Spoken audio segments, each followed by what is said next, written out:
le titre de la conférence ce soir, c'est l'homme maître-esclave. C'est pas l'homme maître ou esclave, c'est maître-esclave, avec un trait d'union entre les deux. Alors ça me paraît déjà bien ambigu. C'est comme si il y avait un doute dans mon esprit. C'est comme si tu ne t'étais pas branché, maître ou esclave. Alors, explique-moi un peu ce concept-là d'homme maître-esclave. Disons que pour moi, l'homme, c'est quelque chose de différent de ce que l'homme pense que c'est. Et pour moi, maître-esclave, c'est un mot. C'est pas deux mots. Et c'est un très bon synonyme de l'humanité. Qu'est-ce qu'un maître? Un maître est celui qui maîtrise, et on peut par, disons, extension, dire que c'est aussi celui qui dirige, qui ordonne, qui coordonne. Et l'esclave, normalement, va être celui qui est assujetti au maître. Donc, celui qui reçoit les ordres, celui qui les accomplit, celui sur qui on va mettre notre colère lorsque ce n'est pas correct. Maître-esclave, l'homme, c'est celui qui se donne des ordres qui ne sont pas nécessairement intelligents et qui s'évertue à obéir aux propres ordres qu'il se donne. Autrement dit, on a les deux dimensions en nous. Chez l'homme.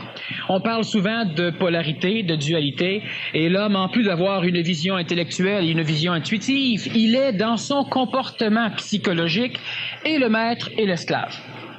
De temps en temps, certains grands philosophes ont vanté l'homme d'être le sentier et celui qui parcourt le sentier, d'être la montagne et celui qui monte sur la montagne. Eh bien, moi, je peux donc aussi vanter l'homme d'être le maître et l'esclave. Quand tu parles de l'homme, c'est pas par misogynie, là. Ça inclut la femme aussi. Je parle de l'enfant, je parle de l'humanité humaine, je parle de l'humain. Maintenant, qu'est-ce qui différencie l'homme de l'animal? On va souvent dire sa capacité intellectuelle. D'autres vont dire sa capacité spirituelle. On a des animaux qui sont capables d'aimer l'homme. Donc, ils ont une certaine phase de développement spirituel qui n'est peut-être pas reliée à des dieux, encore qu'on a des troupeaux d'animaux reliés par des esprits groupes qui font de temps en temps, qui déifient presque de temps en temps certains des leurs, chez les loups par exemple et chez certains autres animaux. Certains, évidemment, l'humain peut dire que ce n'est pas de la spiritualité dans le sens divin de l'homme. On a des animaux qui arrivent à avoir une forme d'intellect qui tend à se développer. Maintenant, il faut bien comprendre que tant que l'animal n'a pas un corps permettant à un cerveau de s'exprimer, il ne peut pas non plus avoir un cerveau extrêmement intelligent. Hein? Lorsqu'on a un chien, par exemple, si un chien devient intelligent comme l'homme, qu'est-ce que le chien peut faire avec ses pattes? Alors, c'est comme objet, comme, disons, membre préhensile, il a sa bouche. Alors, il ne peut pas bâtir un avion avec sa gueule. Bon, alors, quelle que soit son intelligence. Par contre, moi, je fais une différence entre l'homme animal et l'homme nouveau. Entre l'homme maître-esclave et l'homme maître. Et l'humanité, présentement, est un maître-esclave, c'est-à-dire que c'est le maître. Celui qui décide, c'est même un créateur. L'homme est une espèce de créateur qui s'évertue à s'agenouiller devant ce qu'il crée. Et c'est un comble monstrueux de l'orgueil humain que de trouver sa création plus belle que celui qui crée. Et c'est souvent ce que l'homme fait. L'artiste, par exemple, va déjà avoir l'impression que l'œuvre est plus belle que lui. Plusieurs artistes, que ce soit des savants, que ce soit des médecins, que ce soit des peintres, des sculpteurs, des bâtisseurs, des architectes, ont souvent l'impression que ce qu'ils créent est supérieur à ce qu'ils sont eux. De ce fait, il va protéger sa création, un peu comme lorsque la mère a un enfant, elle peut, chez l'animal c'est la même chose, c'est plus développé chez l'homme, elle va être capable de mettre sa vie en danger pour préserver l'enfant. Dans certains contextes, on pourrait penser psychologiquement que ça a un certain sens. Maintenant, l'homme est une espèce de créateur, mais qu'est-ce que c'est que être créateur? Et le maître, esclave, je répète que c'est l'homme qui crée et qui s'assujettit à ce qu'il crée. Exactement comme celui, et d'ailleurs on a un exemple avec la prison de le nom m'échappe. C'est aux États-Unis, une immense prison qu'ils ont bâtie sur une île à un moment donné, et l'architecte même de la prison a été le premier client de la prison. C'est pas Sing Sing? Non. Alcatraz? Alcatraz, exactement. Alors, l'architecte a été le client de cette prison. Et c'est exactement ce qui se passe chez l'homme. L'homme crée et s'assujettit à ce qu'il crée.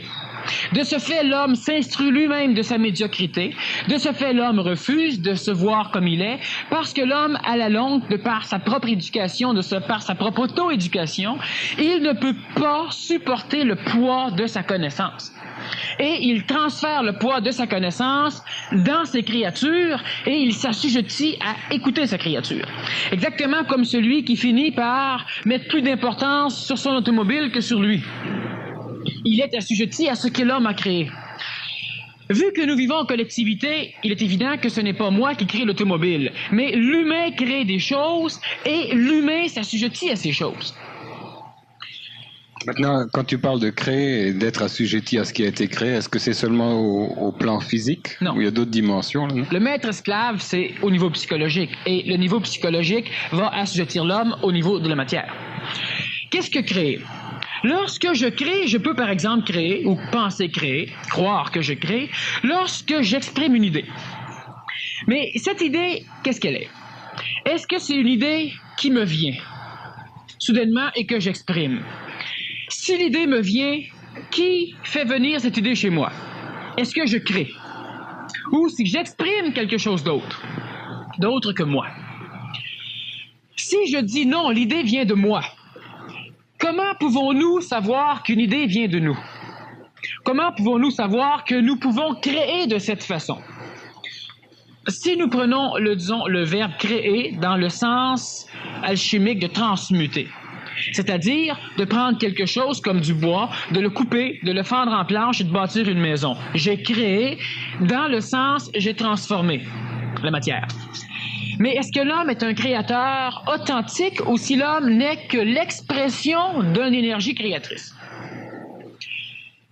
Si l'homme... Oui? Je te le demande, oui. Oui, bon, alors je vais répondre, justement. Ça va bien, on est sur la même longueur d'onde. Lorsque l'homme crée, lorsque l'homme transmute la matière, lorsque l'homme transforme quelque chose, à quoi est-il assujetti? S'il est le véhicule d'une énergie intentionnelle, de l'énergie créatrice, il est un véhicule qui colore cette énergie. Parce que lorsque l'homme a pensé, par exemple, de voler, plusieurs personnes sur la planète ont capté cette énergie de création d'un instrument volant, mais chacun l'a exprimé à sa façon, dépendant du réceptacle qu'était chacun, qu'est l'homme. Les gens positifs ont inventé l'avion et les gens négatifs ont inventé le parachute. Ou le sous-marin, oui, bon. Effectivement. Alors donc, je crée. Lorsque, disons que présentement, l'homme ne crée pas, l'homme transmute. C'est beaucoup plus proche de la réalité. Certains individus au niveau de théologie vont dire que l'homme est un créateur et que l'homme a été créé à partir de rien. Maintenant, nous reviendrons plus tard sur ce mécanisme du rien. Lorsque je crée quelque chose, lorsque une idée vient chez moi et que je l'exprime, je crée donc un nouvel instrument. J'ai pris une énergie et je l'ai exprimée. J'ai pu la colorer, c'est-à-dire, je vais dire, je l'ai raisonnée. Mais en réalité, si je l'ai tellement déformée par ma psychologie que je dois la rectifier par mon intelligence, disons, intellectuelle, moi j'appelle ça de l'intellectuance, je dois la rectifier par l'intellectuance pour, après ça, la mettre dans la matière. J'ai créé. Mais jusqu'à ce stage, disons que l'homme planétaire est un créateur vu le contexte limitatif des lois matérielles et des lois de l'évolution planétaire. Mais l'homme crée dans d'autres sphères. L'homme crée dans des mondes parallèles. L'homme ne fait pas juste créer dans la matière. Lorsque l'homme crée dans les mondes parallèles, premièrement, on doit définir convenablement ce qu'est ce monde parallèle. Un monde parallèle veut dire un monde qui suit le même chemin que le nôtre, mais qui n'est pas dans la même dimension. Exactement comme lorsque je place un bras et que je place l'autre bras, les deux sont parallèles. Ils ne sont pas fusionnés l'un dans l'autre, ils sont parallèles. Comme ceci, ce n'est pas parallèle. Alors, il y a des mondes parallèles. Chez l'homme même, il y a le corps physique, l'homme a des émotions, l'homme a peur, l'homme a faim, l'homme a soif de connaissances, l'homme veut voyager, l'homme a des angoisses. Il y a un monde parallèle au corps physique chez l'homme, ce qui crée l'homme. On peut appeler ça l'homme psychologique. Dans la psychologie, l'homme est un créateur au même sens que dans la matière, c'est-à-dire que l'homme transforme. Si vous avez, à un moment donné, si on vous amène une idée et que l'idée, vous la transformez, vous faites une peinture. On peut dire c'est ma création. C'est l'ego qui s'affuble du mot « ma ». création. D'ailleurs, on doit remarquer que la majorité des langues possèdent. Et ça, c'est un handicap qui va changer au niveau de l'homme nouveau. Alors, ma femme, mon ami, ces choses-là ne pourront plus exister à un moment donné. Le vocabulaire va changer de façon à ce qu'on ne possède plus jusque dans le langage inconscient de l'homme. Alors, notre création, à un moment donné, j'ai l'idée. L'idée apparaît. Alors, ce n'est pas mon idée. Je suis le réceptacle de cette idée. Et c'est beaucoup plus près de la réalité que le fait de dire c'est mon idée. Et lorsque j'exprime cette idée, j'ai l'impression de créer. Mais en fait, je ne fais qu'adapter une énergie à mes besoins. Je matérialise une énergie, exactement, et adapter à mes besoins veut dire je la colore selon mes besoins, selon ma propre psychologie, selon mes tendances énergétiques au niveau de l'astral. Mais lorsque j'ai d'autres idées qui ne peuvent pas être exprimées par la matière, la peur, lorsque j'ai le désir d'évoluer, lorsque j'ai le désir ou lorsque j'ai l'énergie culpabilisatrice chez moi qui me fait penser à un moment donné que ma vie est un trou, que j'ai raté ma vie, que ma vie n'a pas de sens. J'ai tout fait et tout d'un coup, je suis comme sur un balcon sans garde-fou, en bas il y a un précipice et on dirait que ma vie s'arrête là. Et je ne sais plus, je n'ai plus le goût de travailler, je n'ai plus le goût de la famille, je n'ai plus le goût de moi-même, je n'ai plus le goût. Ça, c'est intéressant, ça. Qu'est-ce qui se passe? Je n'ai plus de matière psychologique ou matérielle pour pouvoir me servir de cette matière comme support à l'énergie intentionnelle ou créatrice qui me traverse. Donc, je peux souffrir d'ennui, je peux souffrir d'angoisse, je peux souffrir de plusieurs choses. Qu'est-ce qui se passe? Lorsqu'une énergie rentre chez moi et que je peux l'exprimer dans la matière facilement, c'est une chose. Mais lorsque l'homme parle, l'homme crée, c'est-à-dire que l'homme transmute, comme il transmute la matière. Si je ne parle pas, il y a une forme de vibration connue sous le nom de silence. Silence potentiel. Il y a toujours des bruits un peu ambiants et des acouphènes dans l'oreille. Silence. Lorsque je parle, je me sers de l'air, je transforme la vibration de l'air et donc je crée. La parole crée. Le verbe peut créer. Et le verbe est l'un des plus grands supports à l'énergie intentionnelle qui traverse l'homme, l'énergie créatrice. Parce qu'avec le verbe, on communique les idées. Avec le verbe, on donne des ordres. Avec le verbe, on peut suffisamment régir la construction d'une ville, la construction de tout ce qu'on a sur la planète. Le verbe crée en ce sens. C'est l'un des plus grands véhicules de l'énergie créatrice. Mais lorsque certaines formes d'énergie sont exprimées par ma parole, elles sont enregistrées. Je donne souvent l'exemple des cassettes audio qui sont de la matière qui enregistre la parole. Maintenant, les murs enregistrent la parole. Tout l'air, tout ce qui est matériel enregistre l'énergie du verbe. Lorsque je parle et lorsque je pense, ça n'a pas la même teneur vibratoire, ça n'a pas la même puissance vibratoire que la parole, mais cela émet des énergies. Lorsque, à un moment donné, 15 personnes ont la même idée, ça, c'est, premièrement, on va dire, c'est une preuve de télépathie. Mais la télépathie réelle, c'est lorsque, instantanément, on a la même idée. Lorsque je pense quelque chose et qu'en même temps, tu penses la même chose. Il y a une communication, entre guillemets, non colorée, par personne, intacte. Mais lorsque 15 personnes ont la même idée, cela est la preuve qu'ils n'ont pas la même idée. Ils sont les réceptacles de la même énergie. Ce n'est pas eux qui créent l'idée. Ils ont l'idée. Ils vont l'exprimer. Lorsque je parle, lorsqu'à un moment donné, j'ai peur, j'exprime ma peur. Exprimant cette peur, j'enregistre dans la matière que nous connaissons sous le terme d'astral, dans la mémoire de la planète, ma peur. Tout ce que je vais vivre, tout ce que l'homme va vivre, l'homme va l'enregistrer. Mais l'homme, à l'époque où il a commencé cet enregistrement, c'est-à-dire à l'époque où l'homme a commencé à développer de la mémoire, à l'époque où on a commencé à avoir un astral planétaire au niveau de la planète, à l'époque où la mémoire planétaire a commencé à se développer, psychologie planétaire, psychologie collective, les esprits de groupe, ce qui a forcé les êtres individuels, seuls, animaux, à se réunir en groupe.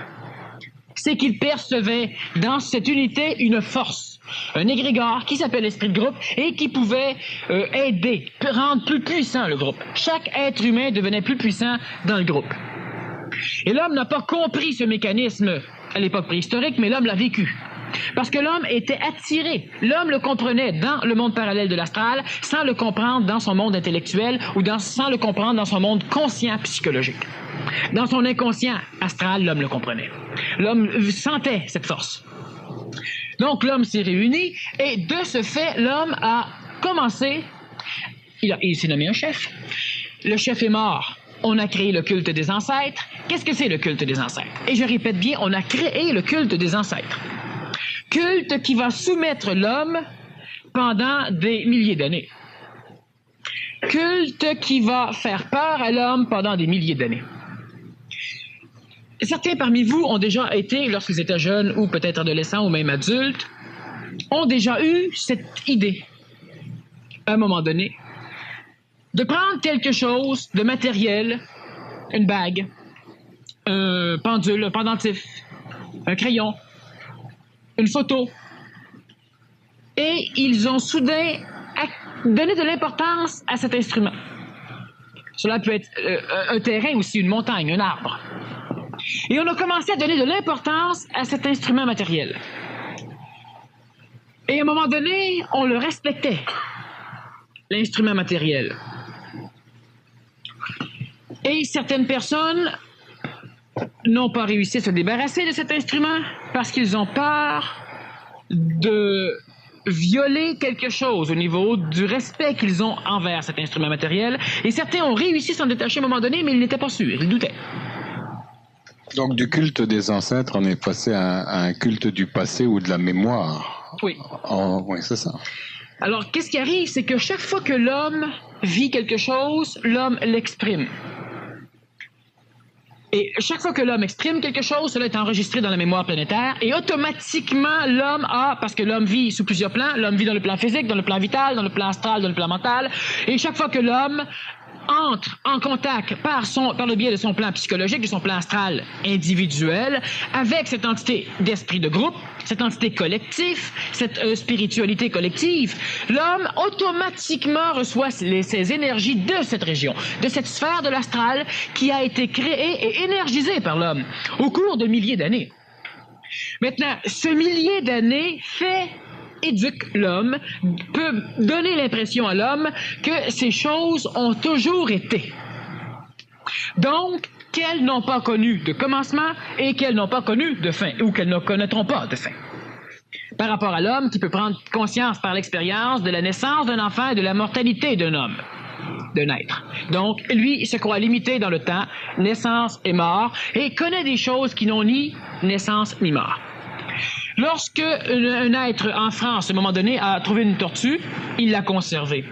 Et lorsque 900 ans après, ses descendants se promenaient, les enfants encore, sur le dos de cette tortue, on a pensé que cette espèce de tortue était immortelle. Et on a créé une espèce de culte qui n'a pas duré longtemps parce qu'à 900 ans, la tortue est morte à 967 ans. Et donc, le culte est parti avec la mortalité de cette tortue. On a quand même créé un culte où on avait la tortue qui, d'ailleurs on a eu le même problème au niveau de l'Inde à un moment donné, c'est de ce qui a aussi amené l'homme à placer la terre sur le dos d'une tortue et de certains éléphants, de 4 éléphants. Et ce qui amène à l'homme l'impression que ce qui n'a pas de début et de fin pour sa psychologie est immortel et donné par les dieux. Donc a de la valeur, en fait. Exactement. Un talisman, ça a de la valeur. Le petit pendentif, le crayon, le pendule, la bague, la photo, c'est un talisman. Une icône religieuse, c'est un talisman. Ça a de la valeur. Ça a exactement la valeur que l'homme y place. Mais est-ce que ça a de l'efficacité? Bien oui. Ça a de l'efficacité. Et plus cette icône ou ce pendentif, ce talisman, est recréé à l'échelle de la planète et a été utilisé par les anciens, donc l'expérience de ce talisman est mémorisée dans l'astral, plus il a d'utilité ou d'effet. Plus il a d'énergie. Mais le problème, c'est que ce talisman, qui par exemple peut appartenir à différentes religions, un talisman, disons qu'on aurait la petite tortue sur une corde, une ficelle, une espèce de pendule avec une tortue. Lorsque une personne qui croit qui a des résultats, supposément avec ce pendule, elle en a. Mais est-ce qu'elle est capable de prendre ce pendule et de le lancer au bout de ses bras sans qu'il ne se passe rien chez elle? Non. C'est l'homme, l'humanité qui a créé cette énergie, qui a créé ce support à cette énergie, qui a énergisé dans l'astral le ciel du Nazaréen, cette énergie égrégorienne, qui maintenant peut, par l'intermédiaire de ce talisman, servir l'homme, s'il n'a servi pas l'homme. Mais lorsque l'homme n'est plus capable de se débarrasser de ce talisman, il est l'esclave de ce talisman. Parce que l'homme se dit, oui, mais si je le jette, Dieu machin chouette, par exemple, Guru Shuna, ne sera pas content. Je risque de recevoir les foudres de Guru Shuna. Je ne peux pas rentrer dans le temple avec tel ou tel vêtement parce que Guru Shuna risque de rendre mes veaux malades. Il ne faut pas rire. Parce que l'un des talismans qui n'a pas été encore banni par vous ou qui a été extrêmement difficile à bannir par vous, c'est la croix. Et c'est la même chose. Et ce n'est pas parce qu'un talisman est propre à notre culture que ce n'est pas pareil. C'est la même chose. Et ça a de l'efficacité. Ça fonctionne. Mais le problème, c'est que tout ce mécanisme astral a été créé par l'homme au long des temps. Lorsque Moïse a commencé à exprimer l'énergie intentionnelle, l'énergie créatrice, sous forme de monothéisme, lorsqu'il a dit à l'homme que l'homme devait non plus rechercher un Dieu à l'extérieur de lui, mais découvrir le Dieu caché en lui. Il a créé un monothéisme, un seul Dieu. Et à un moment donné, on a eu des commandements créés, c'est-à-dire créés par l'homme qui exprimait l'énergie intentionnelle de l'énergie supérieure, donc on peut dire créé par Dieu, exprimé par l'homme. Mais encore là, ces tables, ce culte et toutes les lois reliées à cela ont été placées par l'homme et ont été énergisées dans le temps de l'astral par l'homme de façon à pouvoir régir une collectivité, un ensemble. Lorsque le prêtre répète inlassablement les mêmes paroles, c'est de la magie blanche au niveau de nos cultes, ce n'est pas de la sorcellerie, c'est de la magie blanche, mais il ne fait que réénergiser cet égrégore. Un égrégore chrétien, par exemple, un égrégore musulman, un égrégore hindouiste, un égrégore juif, un égrégore bouddhiste. Il la réénergise. Et plus on aura de fidèles qui vont prier ensemble en même temps, plus on va énergiser cet égrégore, donc plus on va mettre de l'énergie dans le ciel qui est l'astral planétaire, et plus on va pouvoir en bénéficier. Si on connaît la clé, si on sait comment cela fonctionne. Cela est énergisé. Et les religions le savent. C'est pourquoi on a eu des monastères, on a eu des couvents où on avait des frères et on avait des sœurs qui ne faisaient rien d'autre que prier pour le salut de l'humanité. C'est-à-dire qu'elle donnait du pouvoir à sa religion, aux fidèles de la religion. Donc, elle énergisait ce plan de l'astral et celui-ci pouvait servir pour un exorcisme, pour une guérison miraculeuse, pour entretenir des relations peut-être guerrières, pour, par exemple, sauver le tombeau du Christ qui était en Terre Sainte, pris par les infidèles, ce qui a lancé les croisades, ce qui a lancé aussi la colonisation dans le but, par exemple, d'amener les sauvages, comme on a eu ici, à un culte humain. Alors, on massacrait ceux qui n'étaient pas humains et on vêtait d'habits humains ceux qui étaient sauvages et qui acceptaient l'humanisme. On leur amenait la Bible et puis le whisky et puis la petite vérole aussi. Enfin, tout ça au complet, oui. Et puis, ça, c'est des mécanismes collectifs religieux. Et ce n'est pas la faute de l'homme. Ce n'est pas la faute d'aucun prêtre, d'aucune religion. Ce n'est pas la faute d'un symbole. Ce n'est pas la faute de quoi que ce soit. C'est la faute de l'ignorance. Ignorance collective. Pourquoi? Parce que l'homme n'a pas conscience des mécanismes du passé aller jusqu'à lui-même. L'homme ne connaît pas ses racines. L'homme a de la difficulté à percevoir ses racines, et lorsque l'homme fonctionne par un critère presque exclusivement intellectuel et non pas intuitif, il ne peut pas arriver à connaître ses racines. Et lorsque l'homme fonctionne avec un caractère surtout intuitif et non plus intellectuel, il ne peut pas connaître l'authenticité de ses racines. Est-ce que tu es en train de dénoncer l'attachement à la mémoire de la race ou l'attachement à une mémoire collective et est-ce que tu prônes la possibilité de créer une rupture avec cette mémoire ancestrale-là? Pourquoi est-ce que cette mémoire nous assujettit, comme tu dis? Bon, donc je pose plusieurs questions. Oui. Alors non, oui, et l'autre, je vais expliquer. Bon, attends, moi je pouvais poser d'autres questions. Alors voilà, qu'est-ce qui fait? Où est le problème? Pourquoi l'homme est-il le maître esclave au lieu d'être un homme? Où est le problème? Alors, je prends un certain laps de temps, disons, pour expliquer le phénomène, parce qu'il faut qu'on le comprenne convenablement pour arriver à pouvoir agir là-dessus. Présentement, l'homme prie. L'homme prie. Et que l'homme prie dans le christianisme, que l'homme prie dans l'islamisme, que l'homme prie partout, l'homme prie. C'est-à-dire que l'homme espère, et l'homme s'en remet à des créatures qui, dans ses livres sacrés, dans ses annales mémorielles sacrées, quel que soit le livre, que ce soit la Bhagavad Gita, que ce soit la Bible, que ce soit le Coran, le Talmud, l'homme se fie à ce qui a été écrit dans ce livre sacré par l'homme, rendu sacré par l'homme. C'est l'homme qui adore le livre. Et il se trouve que l'homme, se fiant à ceci, déclare cela ses racines. Mais l'homme ne veut même pas réfléchir à ses racines, de peur que cette racine, c'est dur pour l'homme de fouiller dans son passé, un passé réel, et de découvrir ses racines, de voir que ce qu'il croit être n'est pas ce qu'il est, et de voir que ce qu'il est n'est pas ce qu'il croit être. C'est dur pour l'homme, et pour la femme, et pour l'enfant. C'est extrêmement pénible parce que cela donne une gifle magistrale à l'ego. Cela démolit complètement l'homme, cela le déshabille de A à Z. Celui qui se croyait blanc se découvre noir. Celui qui se croyait noir se découvre blanc. C'est exactement la même chose. C'est exactement comme si vous étiez raciste, vous détestiez la race noire, et qu'un jour, étant aveugle, on vous fait retrouver la vue. Et vous êtes noir. Vous préférez ne jamais voir. Et vous préférez continuer à adorer, c'est-à-dire à croire et à vivre en fonction de l'interprétation de la réalité que vous avez, que vous êtes un blanc et que vous détestez les noirs.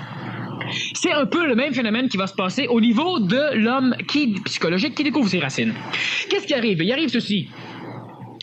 Lorsque l'homme crée dans le ciel des énergies, si tous ensemble ici ce soir, on part une nouvelle religion, un nouveau Dieu, et qu'on se met à énergiser, donc à l'adorer, à prier, à lui parler, on va exprimer de l'énergie vibratoire qui va être enregistrée dans l'astral. Et si chaque soir, un soir par semaine, même pas, chaque soir de la semaine, 3 heures par soir, nous faisons le même culte, au bout de 20, 30 ou 40 ans, ce Dieu va prendre existence. Il aura un pouvoir de guérison. Il aura un pouvoir d'assujettissement. Il aura un pouvoir réel.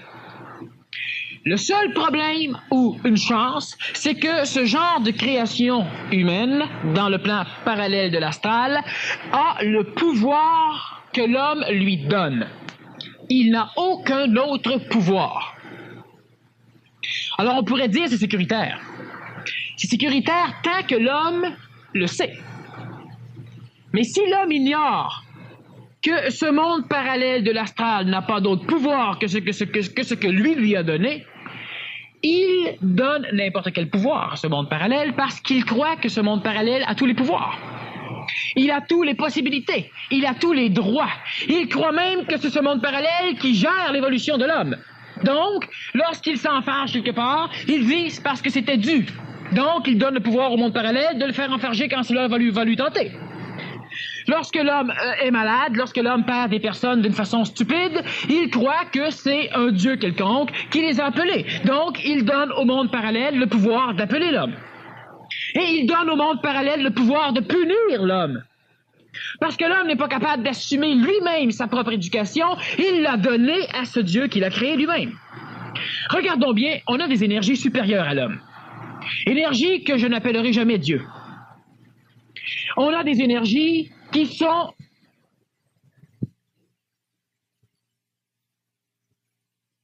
dans le ciel planétaire. Ceux qui manipulent l'homme sont des énergies créées par l'homme à l'image de l'homme et à la ressemblance de l'homme.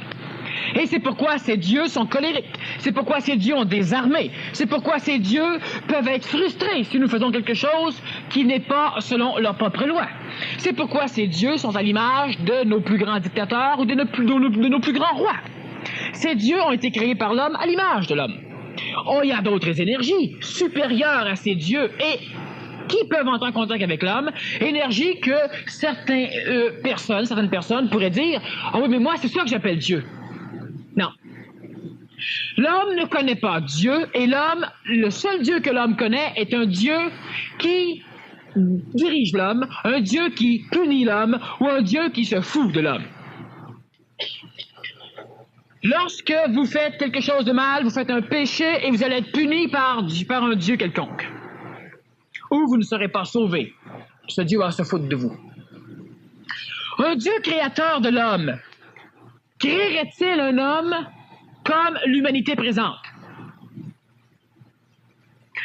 Si nous sommes faits à l'image et à la ressemblance de Dieu, ce qui est vrai, parce que Dieu a été créé à l'image et à la ressemblance de l'homme, donc nous sommes à l'image et à la ressemblance de Dieu, Cela est vrai. Si nous sommes à son image et à sa ressemblance, pourquoi l'homme a-t-il si honte de son corps physique? Pourquoi l'homme a-t-il si honte de sa psychologie, de son corps psychologique, de son visage psychologique? Pourquoi l'homme a-t-il si peur d'un Dieu qu'il dit supérieur alors qu'il est à notre image et notre ressemblance? Et vice-versa. Pour la simple raison que l'homme ne veut pas connaître Dieu. Un jour, un philosophe a dit qu'un Dieu connu n'était plus un Dieu. Et cela est enseigné par les prêtres depuis longtemps. Les voies de Dieu sont impénétrables. Ne réfléchissez pas trop, vous risqueriez de comprendre. Les énergies, ceux qui, parmi vous, ont besoin d'énergie supérieure, parce qu'encore une fois, ils ne peuvent pas assumer leur être-té réel. Ils ne peuvent qu'assumer une misère humaine. Ben, il y a des énergies qui, présentement, sont supérieures à tout ce qui est exprimé chez l'homme. Mais ce n'est pas un Dieu. Ce n'est pas une énergie qui demande à l'homme. Ce n'est pas une énergie qui est frustrée lorsque vous changez de religion. Ce n'est pas une énergie qui est frustrée lorsque vous dites un mot sacré. Lorsque vous êtes en colère. Ce n'est pas une énergie qui va être frustrée parce qu'à un moment donné, on ne respecte pas moralement une règle particulière d'une religion particulière. Ce n'est pas une énergie, exemple, comme l'homme. Parce que lorsque nous froissons les énergies divines, c'est que nous froissons l'énergie psychologique qui a le pouvoir de pouvoir souffrir. Et pour ne pas souffrir, elle va punir l'homme. Elle va dire à l'homme, ne fais pas ceci, ne fais pas cela, fais ceci, fais cela. J'ai besoin qu'on m'adore. Donc, prouvez-moi que vous m'adorez, offrez-moi des choses. Priez-moi. Remerciez-moi. Et tous ces mécanismes sont fonctionnels. Ce sont des mécanismes qui énergisent les dieux dans les cieux. Pardon, dans le ciel. Ce sont des mécanismes qui envoient de l'énergie dans l'astral planétaire et qui énergisent, conservent, donnent la vie à ce que l'homme a créé. Et lorsque l'homme est le maître esclave, c'est que l'homme a créé ces énergies et l'homme en a peur. L'homme a créé ces énergies et l'homme y est soumis. Et l'homme, quotidiennement, je parle de l'homme, peut-être pas vous, peut-être pas vous, peut-être pas toi, mais la majorité des humains continuent à énergiser ces dieux parce qu'ils en ont peur. Qui parmi vous n'aurait pas peur de Dieu? Peut-être que vous allez dire, je n'ai pas peur, mais Dieu existe. Parfait. Alors pourquoi n'êtes-vous pas dans la religion de l'islam? Vous n'y êtes pas, pour différentes raisons. Parce que l'islam, c'est autre chose. Mais êtes-vous capable de maudire Allah? Oh non, Allah, c'est sans doute le même Dieu. Alors pourquoi l'islam est différent? Si Allah, c'est le même Dieu. Y a-t-il un Dieu sur la planète que vous êtes capable de maudire? Mais vous êtes prêt à maudire bien les religions. Mais pas beaucoup de dieux. Il y a un conflit. À l'instant où on affuble le mot Dieu à une énergie particulière, on ne sait plus si on doit la maudire ou non parce qu'on en a peur. Qui a inventé le mal chez l'homme? Les forces sataniques, les forces noires, les forces évoluantes. Qui a inventé cela? Elles sont apparues devant l'homme et l'homme a vu ce diable avec la queue et l'homme en a eu peur. On peut dire ça. Mais qu'est-ce qui fait que l'homme est mauvais? L'homme serait-il la fusion du mal et du bien, dans lequel il se passe une lutte, et lutte que le bien devrait gagner? Si l'homme est une fusion de yin et de yang, mal et bien, pourquoi le bien devrait-il gagner, non pas pourquoi le mal? Le mal est mal quand il y a du bien, et le bien est bien quand il y a du mal. L'homme crée des mécanismes qui sont inharmonieux avec les lois qui régissent son évolution.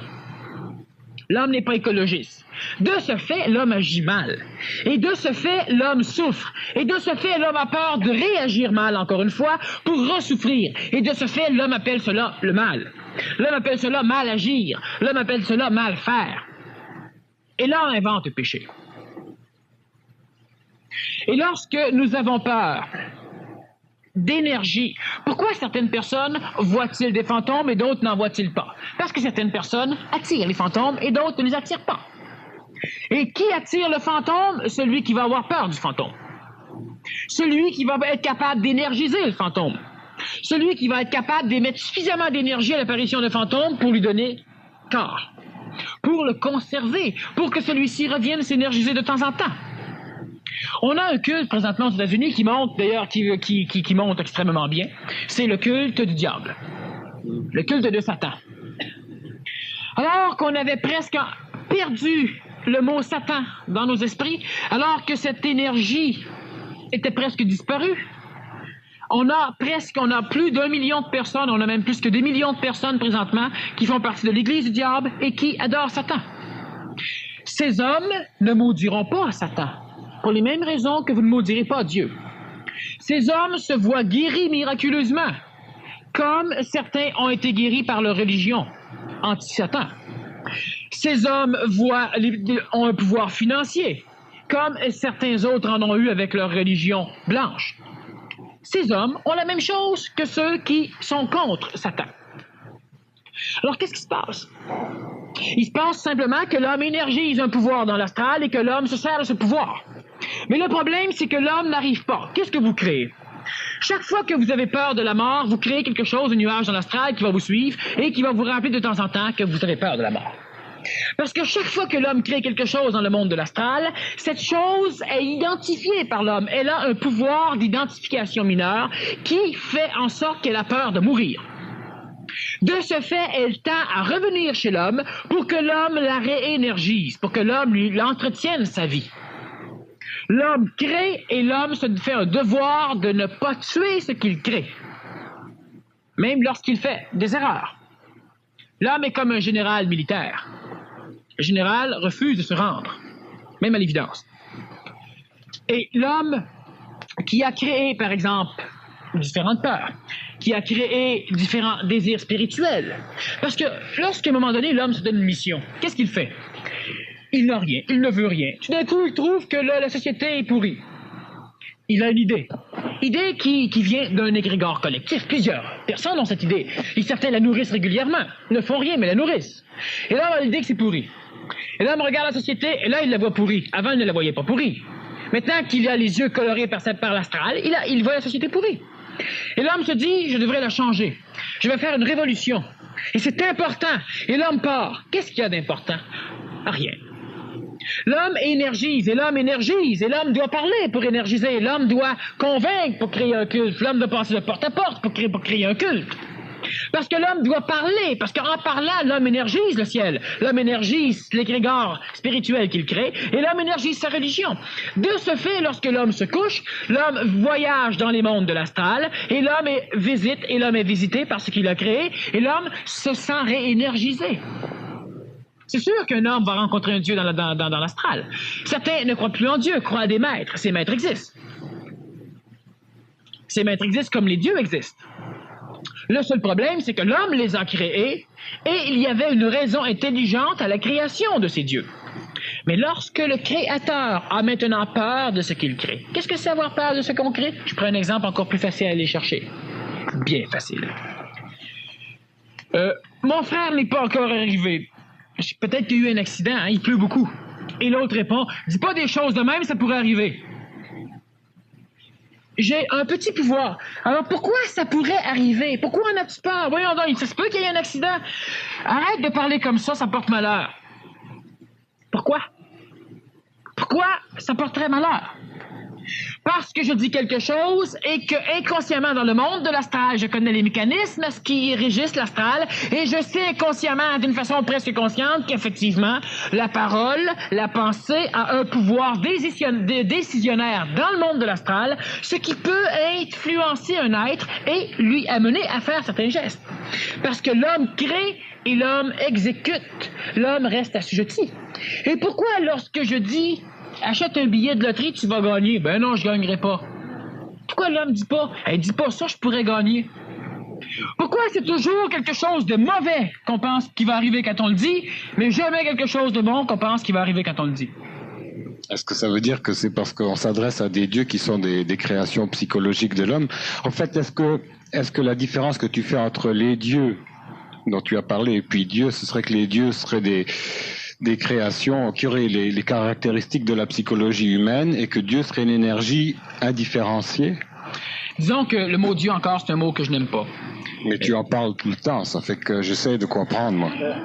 J'en parle tout le temps que le niveau d'expression puisse quand même... On n'a pas d'autres mots pour l'instant. De toute façon, quel que soit l'autre mot, le Dieu présent de l'homme, celui qui est presque au niveau, qui est au niveau des énergies supérieures chez l'homme, c'est l'énergie supramentale. Bon, c'est de l'énergie à différencier, ça n'a pas de caractéristiques psychologiques. Ça. Pas. Alors même si tu dis que c'est de l'énergie indifférenciée, tout le monde va dire que leur Dieu est de l'énergie indifférenciée. Si c'est de l'énergie supramentale, tout le monde va dire que leur Dieu est supramentale. Alors, ce qui fait que quel que soit le mot qu'on va employer, si le mécanisme maître-esclave-créateur n'est pas compris, ça ne change rien. On ne fait que mettre un synonyme, changer de nom, mais on garde le même phénomène psychologique. Effectivement, ce sont des créatures de l'homme, des créatures psychologiques de l'homme, qui font à un moment donné qu'une personne va dire, ça fait... regardez juste simplement ceci. Ça fait 15 ans que je répète que je vais avoir un accident avec mon camion. Toujours. Et à un moment donné, j'en ai une. Parce que l'homme crée dans l'astral des choses qui vont par la suite manipuler l'homme dans la matière pour donner raison à l'homme. Tu as placé ta demande. Exactement. Quand on parle, par exemple, de positivisme, on se rapproche, on ne sait pas ce qu'on fait, mais on se rapproche de l'instruction de ce plan parallèle de l'astral. D'ailleurs, l'instruction, on va revoir ça dans les 4 prochaines conférences du mois de septembre. On va beaucoup parler de l'instruction que l'homme doit faire avec ce monde parallèle.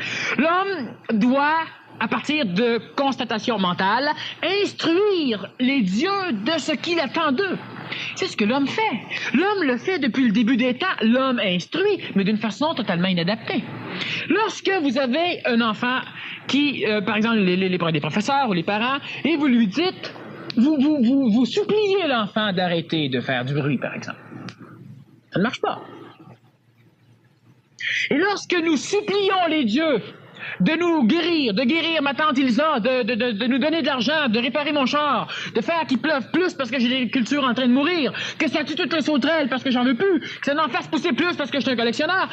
Lorsque je prie les dieux, je supplie, mais j'instruis ces énergies de ce que je veux.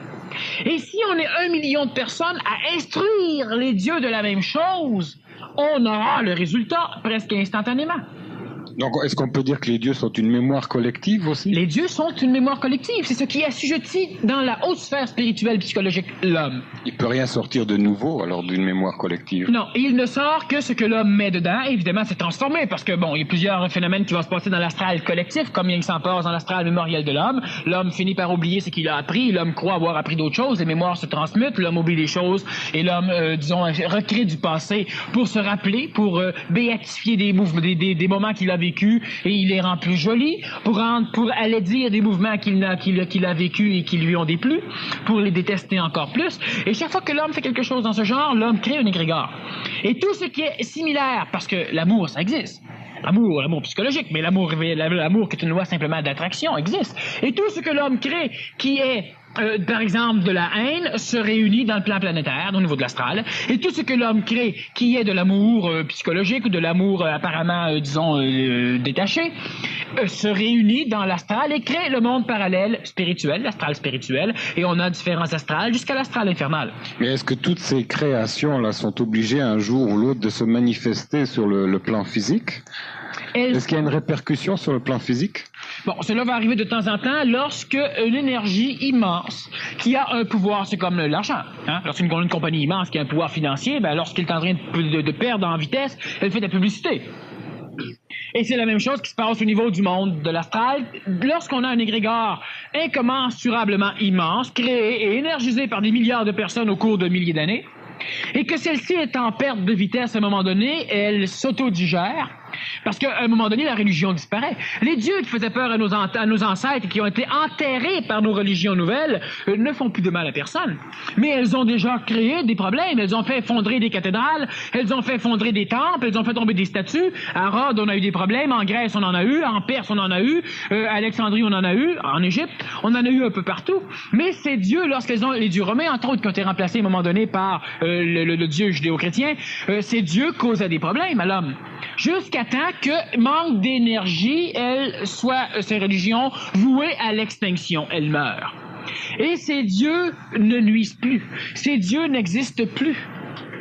Mais les dieux que nous avons présentement, chaque fois que l'homme les énergise suffisamment, ils grossissent, et lorsqu'ils sont en perte de vitesse, eh bien, ils vont être capables d'aller chercher des êtres purs.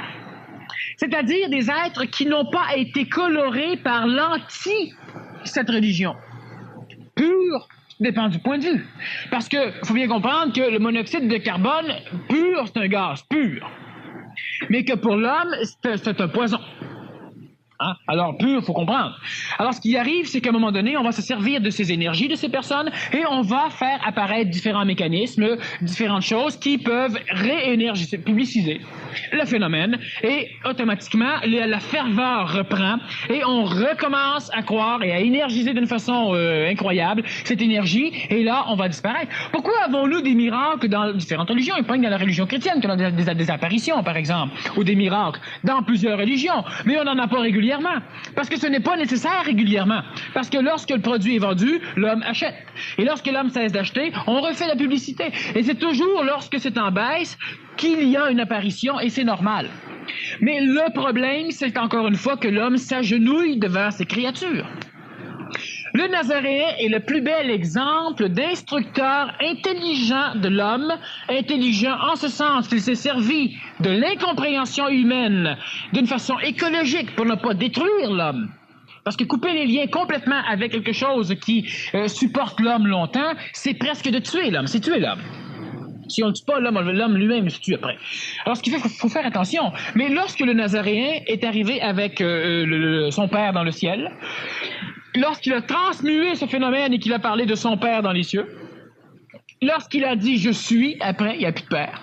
Lorsqu'il a montré à l'homme, d'ailleurs on en a parlé dans une conférence antérieure, lorsqu'il a enseigné à l'homme comment prier, Notre Père entre autres, Notre Père qui est aux cieux, pour enseigner à l'astral dans le ciel des gens partants qu'à un moment donné, on transmuterait, on passerait par-dessus, on aurait une ascension au-dessus du ciel, et il finit avec, et c'est la première fois que l'homme finissait, même si dans les films on entend cette formule magique, c'est le Nazaréen qui l'a inculqué à la religion, à l'homme, avec ce « ainsi soit-il », ce « amen », qui veut dire qu'il en soit ainsi, et ça, ce n'est pas une demande, c'est un ordre donné au Dieu. Alors, lorsque je dis, je veux avoir du pain quotidien tous les jours, ainsi soit-il, qu'il en soit ainsi. Et ces énergies créées par l'homme ont une utilité, parce qu'ils donnent à l'homme un pouvoir beaucoup plus vaste que le pouvoir limité de la matière.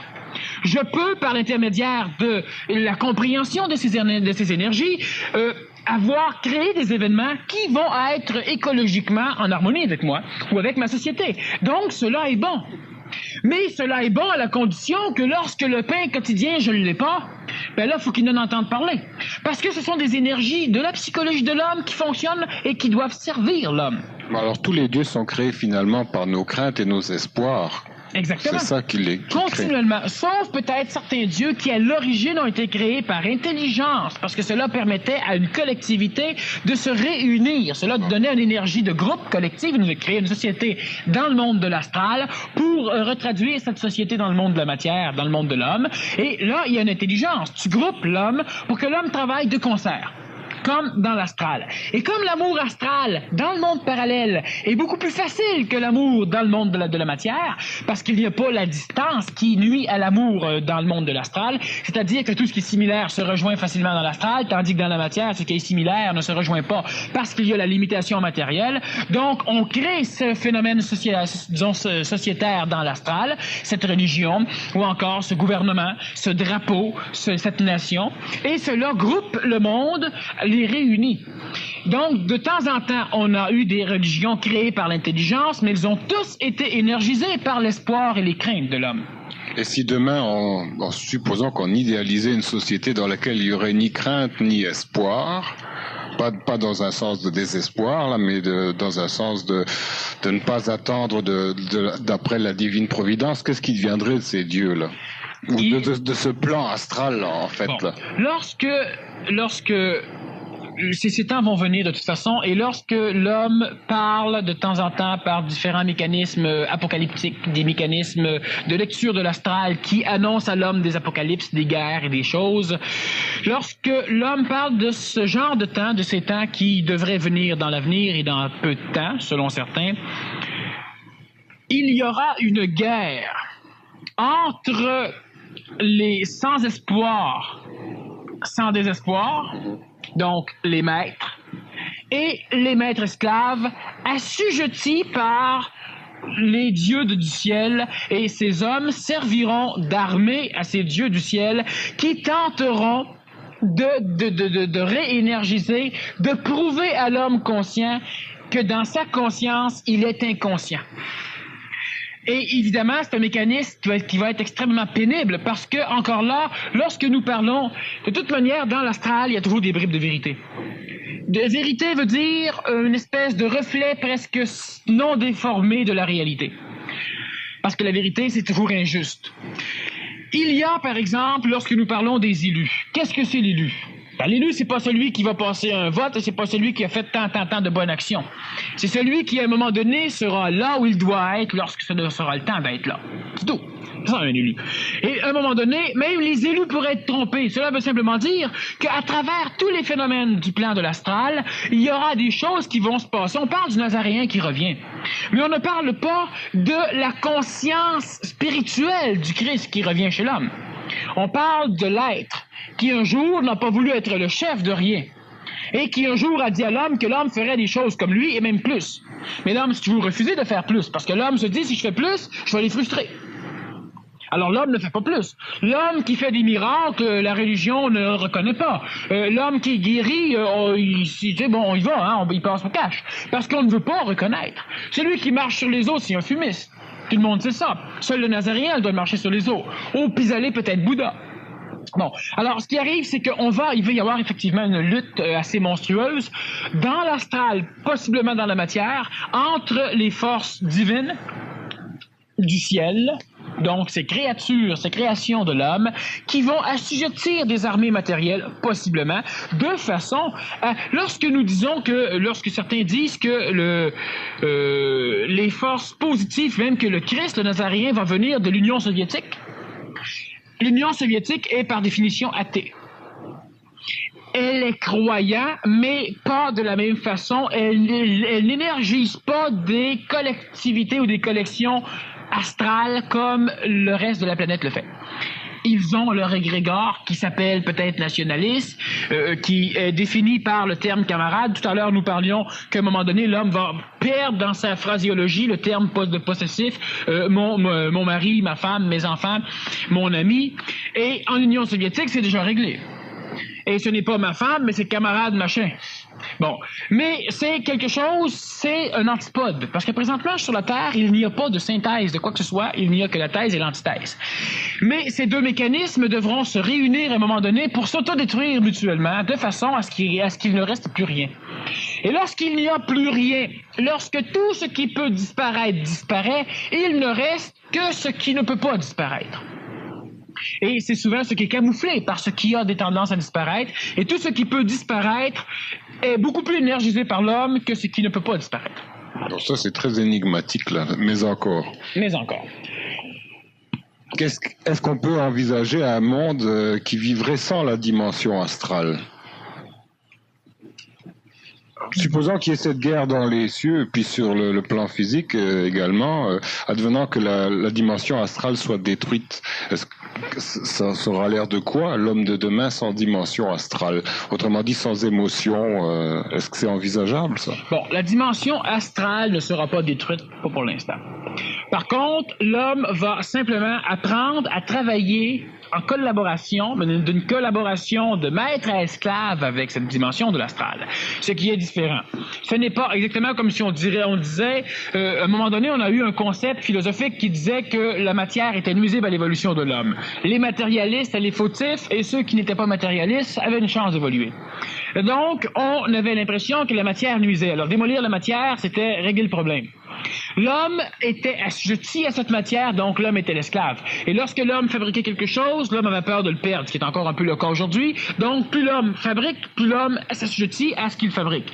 Alors, tu fabriques une peinture, tu as peur que quelqu'un la ternisse.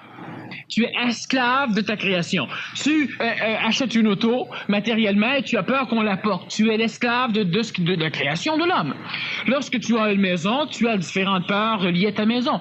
Plus l'homme possède, plus l'homme crée, plus l'homme a peur de perdre ce qu'il a. Donc, veut pas, présentement, l'homme reste quand même un maître esclave, seulement au niveau du plan matériel, mais c'est un état qu'il vit parce que dans le plan psychologique, il est habitué à être l'esclave de ce qu'il crée.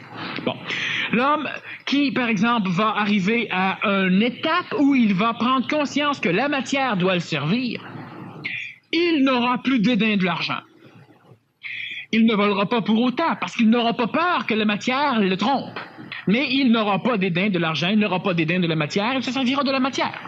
Lorsque l'homme, dans le plan de l'astral, dans son plan psychologique, découvre à un moment donné qu'effectivement, lorsque je me couche, et lorsque par certaines techniques, j'entre en contact avec le monde parallèle de l'astral, et lorsque je projette, lorsque je place des pensées, lorsque j'instruis ce monde, j'ai des résultats. Je ne demande pas à Dieu, je le fais moi-même.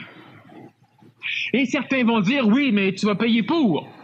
Parce que on doit être relié dans un esprit collectif et on doit avoir peur d'en sortir.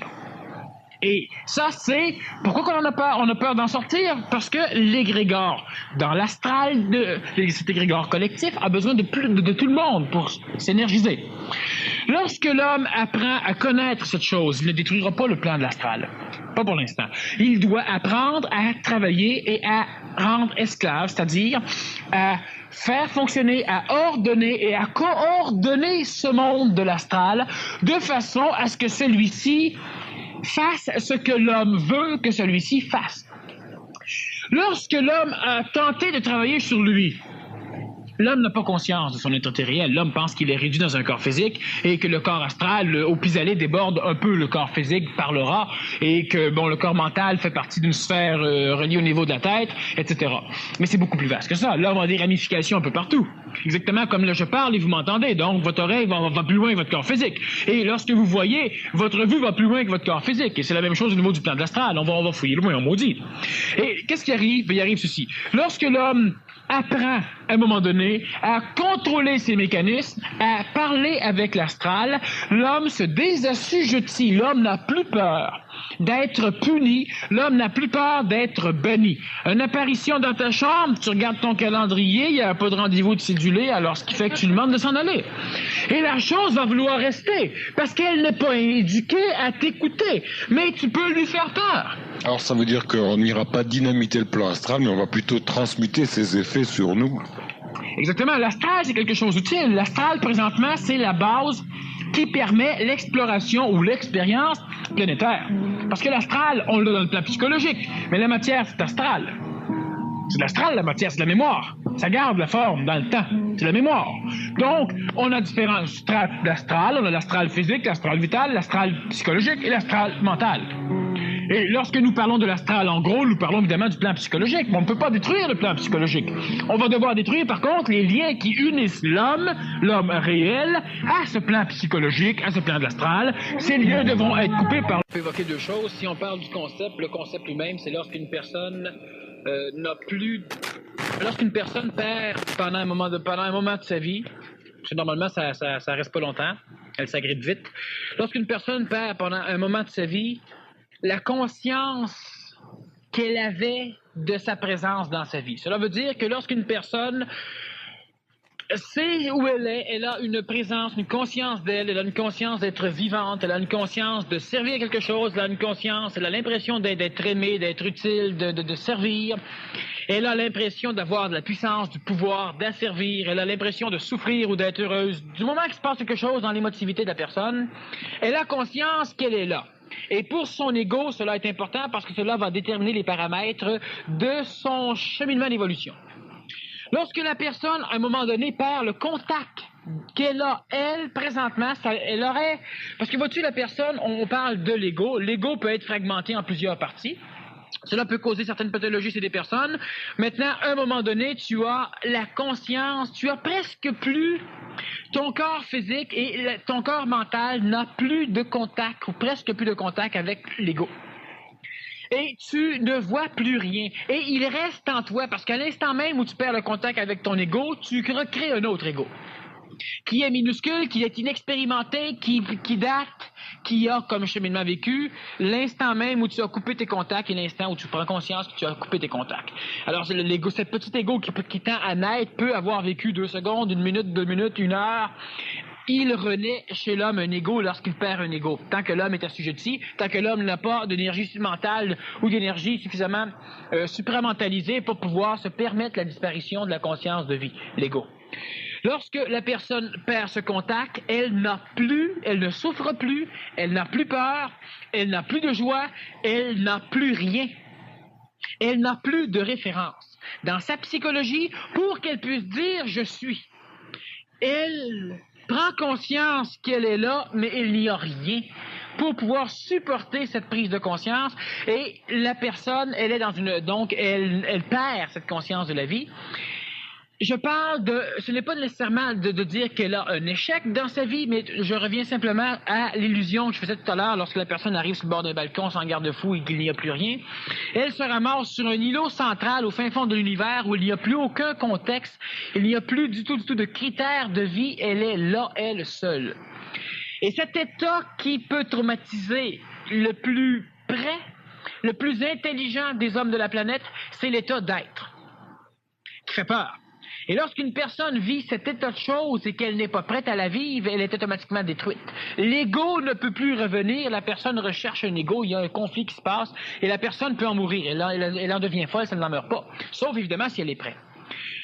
Réussir sa vie, c'est lorsque les concepts que nous avons élaborés lors de notre éducation se voient confirmés par notre vécu. C'est réussir sa vie. Et échouer sa vie, c'est lorsque les concepts que nous avons élaborés lors de notre éducation se voient infirmés par la vie. Il y a toute une illusion peut-être autour de ça. C'est juste une illusion, ce phénomène-là. C'est le concept que tu bâtis. Je voulais être telle chose et je n'ai pas réussi à l'être. J'ai eu donc un échec à ma vie. Mais tu as toujours été ce que tu étais. Parce qu'en fait, c'est la prétention de vouloir épouser des modèles collectifs de réussite, etc. Exactement. Si tu t'individualises, tu n'en as rien à faire de ça. Tu ne peux pas manquer ta vie, tu ne peux pas réussir ta vie, tu ne peux que vivre ta vie. Mais l'homme, évidemment, au lieu de vivre sa vie, essaie de vivre la vie qu'il veut vivre et de fuir la vie qu'il refuse de vivre. Vivre la vie des autres. C'est la vie qu'il veut vivre, évidemment. Il s'assujettit à ce que les autres vont lui présenter. Parce que dans la collectivité, il y a toujours des trous, des fissures. Et l'homme croit que le chemin... l'homme pense qu'on lui demande de boucher des trous, de boucher des fissures dans la société. Alors l'homme se lance dans la politique parce qu'on a une lacune dans la politique, l'homme se lance dans la médecine parce qu'il y a une lacune, il manque de médecins, l'homme se lance dans l'éducation parce que l'éducation n'est pas bonne, l'homme veut boucher les trous. Au lieu d'être ce qu'il est lui, au lieu de faire quelque chose qui rentre en harmonie avec son intelligence, l'homme veut boucher les trous. Évidemment, dans cet état de choses, on va éduquer de façon à ce que l'homme bouge les trous. Qu'est-ce qu'on a besoin dans la société? On a besoin d'infirmières. Alors, tout le monde se garage pour être infirmière, et quand les infirmières sont prêtes, on a trop d'infirmières. Alors là, on se recycle pour d'autres choses, toujours pour boucher des trous. Et réussir sa vie va être en fonction du nombre de trous, de la qualité avec laquelle tu as bouché un trou dans la société. Sauf si, à un moment donné, tu prends une prise de conscience du manque de finalité réelle de cette évolution bouche-trou. Lorsque ça fait 20 ans que tu bouges des trous et que tu dis, je fais rien. Tu ne fais rien pour toi. Tu commences à développer cette égocentricité qui tend à individualiser l'homme, qui tend donc à amener l'homme vers cette conscientisation qui va évidemment se terminer apparemment par le salut de l'homme. C'est-à-dire que l'homme va devenir le maître, il ne sera plus l'esclave maître. Et évidemment, on passe pour arriver à l'état de maître par différents processus psychologiques de remise en question, de croyances et de décroyances, de cheminement et de retour en arrière, qui finit par instruire l'homme que tous ces mécanismes sont utiles, essentiels, elles n'ont comme fonction que d'enseigner à l'homme qu'il doit se débarrasser d'eux. Finalement, ça finit là. Alors, réussir sa vie, rater sa vie, c'est un concept faux, un concept sociétaire, un concept enseigné par les autres qui disent, il y a un trou là, si tu réussis ta vie, tu bouges le trou. Parce que si tu t'en vas où il n'y a pas de place, où il y a trop de choses, où on n'a pas besoin de toi, tu manques ta vie. On a un concept qui fait que l'homme doit... on a différents concepts de réussir sa vie. Il y a la liberté. Tu dois pouvoir exprimer toutes tes émotions. On a un concept moral qui dit que tu dois contrôler toutes tes émotions, c'est aussi réussir sa vie. On a un autre où tu dois te donner entièrement aux autres. Et on en a un autre où tu dois te donner entièrement à toi. Alors, dépendant de l'éducation, tu réussis ta vie ou tu manques ta vie. Alors qu'en réalité, si cela dépend de l'éducation de l'homme, si cela est relatif à l'endroit sociétaire dans lequel tu nais, cela prouve de par sa définition même que c'est un concept, que c'est de l'illusion, que c'est de la frime. Parce que tu ne peux pas réussir ta vie. Tu ne peux pas manquer ta vie. Tu peux souffrir dans ta vie, tu peux avoir des pertes dans ta vie, tu peux avoir des trous, des hauts dans ta vie, mais tu ne peux pas réussir ou manquer ta vie, c'est impossible. Qui en mourant peut dire « j'ai réussi ma vie ». Tu as réussi quoi? Tu as réussi quoi? Certains vont dire, j'ai réussi, on m'oubliera pas. Alors Adolf Hitler a réussi sa vie. D'autres vont dire, j'ai réussi, on parlera jamais de moi. Et ça, on en a plus, on en a mousse paquet. C'est la majorité. Qu'est-ce que c'est réussir sa vie? Alors, à 7 ans, tu veux être louveteau, à 12 ans, tu veux être boy scout, à 20, tu veux être marié, à 25, avoir des enfants, après ça, tu veux divorcer, et puis avoir une job, une carrière, et une retraite, etc. Et à 50 ans, tu veux ta retraite anticipée, puis à 65 ans, tu maudis la société parce que tu n'as plus de travail. Parce que ta vie, tu te demandes si tu as fait de quoi. Mais c'est sûr que tu as fait de quoi. Tu peux pas manquer ta vie. Il n'y a rien à faire. D'ailleurs, la meilleure preuve que tu réussis ta vie, c'est que tu meurs. Tout le monde réussit bien sa vie. L'enfant qui voit un guide, est-ce que c'est lui qui l'a créé ou est-ce qu'il lui a été assigné? Ça, c'est intéressant, ça. Oui. Maintenant, on parle d'un guide, c'est le guide de lumière, par exemple, qu'on a vu un peu la semaine dernière. On ne parle pas de guide matériel, j'imagine bien, encore que c'est un peu la même chose. Il faut bien comprendre que la psychologie de l'enfant, elle n'est pas éclos. Elle n'est pas encore suffisamment développée. Elle est dans des phases d'éducation, de prééducation, de développement et de prédéveloppement. C'est-à-dire que à certains âges, l'enfant est complètement teinté par la psychologie, donc par l'astral de sa mère. À la naissance, l'enfant est teinté par l'astral de sa mère parce que une partie de cette mémoire est véhiculée par le sang. Donc, l'enfant a le sang de sa mère et après un certain laps de temps, lorsque l'enfant aura recyclé complètement le sang de sa mère, il commencera à développer une psychologie qui lui sera propre. Il va commencer à s'identifier à lui-même et non plus disons, se parler à la troisième personne. Lorsque l'enfant va grandir, lorsque l'enfant va accumuler des expériences, il va développer un ego qui va tendre à se dissocier de celui des parents. Maintenant, évidemment, selon l'éducation, selon la restriction de l'éducation, cela peut prendre un temps plus ou moins long. Lorsqu'un guide, lorsqu'une énergie est assignée, parce que c'est toujours assigné à un enfant, l'enfant ne le demande pas, on lui assigne. Et ça, c'est important de voir la différence. L'adulte peut demander, l'enfant ne demande pas. Je parle d'un enfant de 4 ans descendant, par exemple, ou 5 ans descendant, dépendant de l'éducation. Bon. Lorsqu'on lui assigne, qu'est-ce qu'on fait? Premièrement, dans la religion catholique romaine, on baptise. Cela veut dire qu'on assigne déjà des anges gardiens à l'enfant. On donne un nom à l'enfant qui sera le mécanisme par lequel l'énergie de cette religion pourra entrer en contact avec lui et lui assigner des choses et le manipuler. Maintenant, cela va aussi avec la croyance des parents. Cela va aussi avec les mécanismes génétiques qui promulguent l'évolution de l'espèce dans le temps. Maintenant, il faut bien comprendre que l'évolution par la génétique ne permet l'amélioration que du véhicule récepteur et ne permet pas l'amélioration de ce qui va être reçu. Ça est évident. Ce que je veux dire par là, c'est que l'évolution de l'enfant, par exemple, l'évolution du parent vers l'enfant va permettre génétiquement d'améliorer le corps physique. Un corps physique amélioré permet l'amélioration de l'énergie psychologique améliorée. Et l'énergie psychologique améliorée dans un véhicule amélioré permet la création d'un corps mental amélioré, ce qui va permettre l'intégration plus facile ou plus probable de la fusion supramentale, donc extraplanétaire, avec l'énergie planétaire humaine.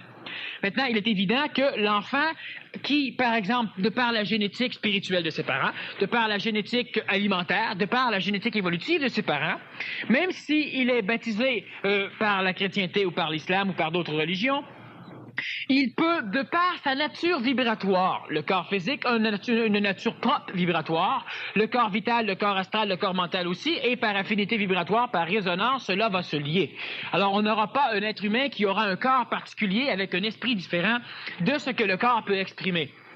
Et c'est pourquoi aussi on a des personnes qui, la physiologie ça fonctionne, dans la chiromancie ça fonctionne, et la physiologie elle est léguée par les parents. l'enfant ressemble à sa mère, à son père, à son grand-père, et il se trouve qu'on peut, par la physiologie, connaître la caractérologie astrale de la personne psychologique, ce qui prouve qu'effectivement, on lègue notre psychologie par l'intermédiaire de la nature physique. Mais l'évolution de l'être-té, le contact extraplanétaire entre l'homme planétaire ne peut pas être légué génétiquement.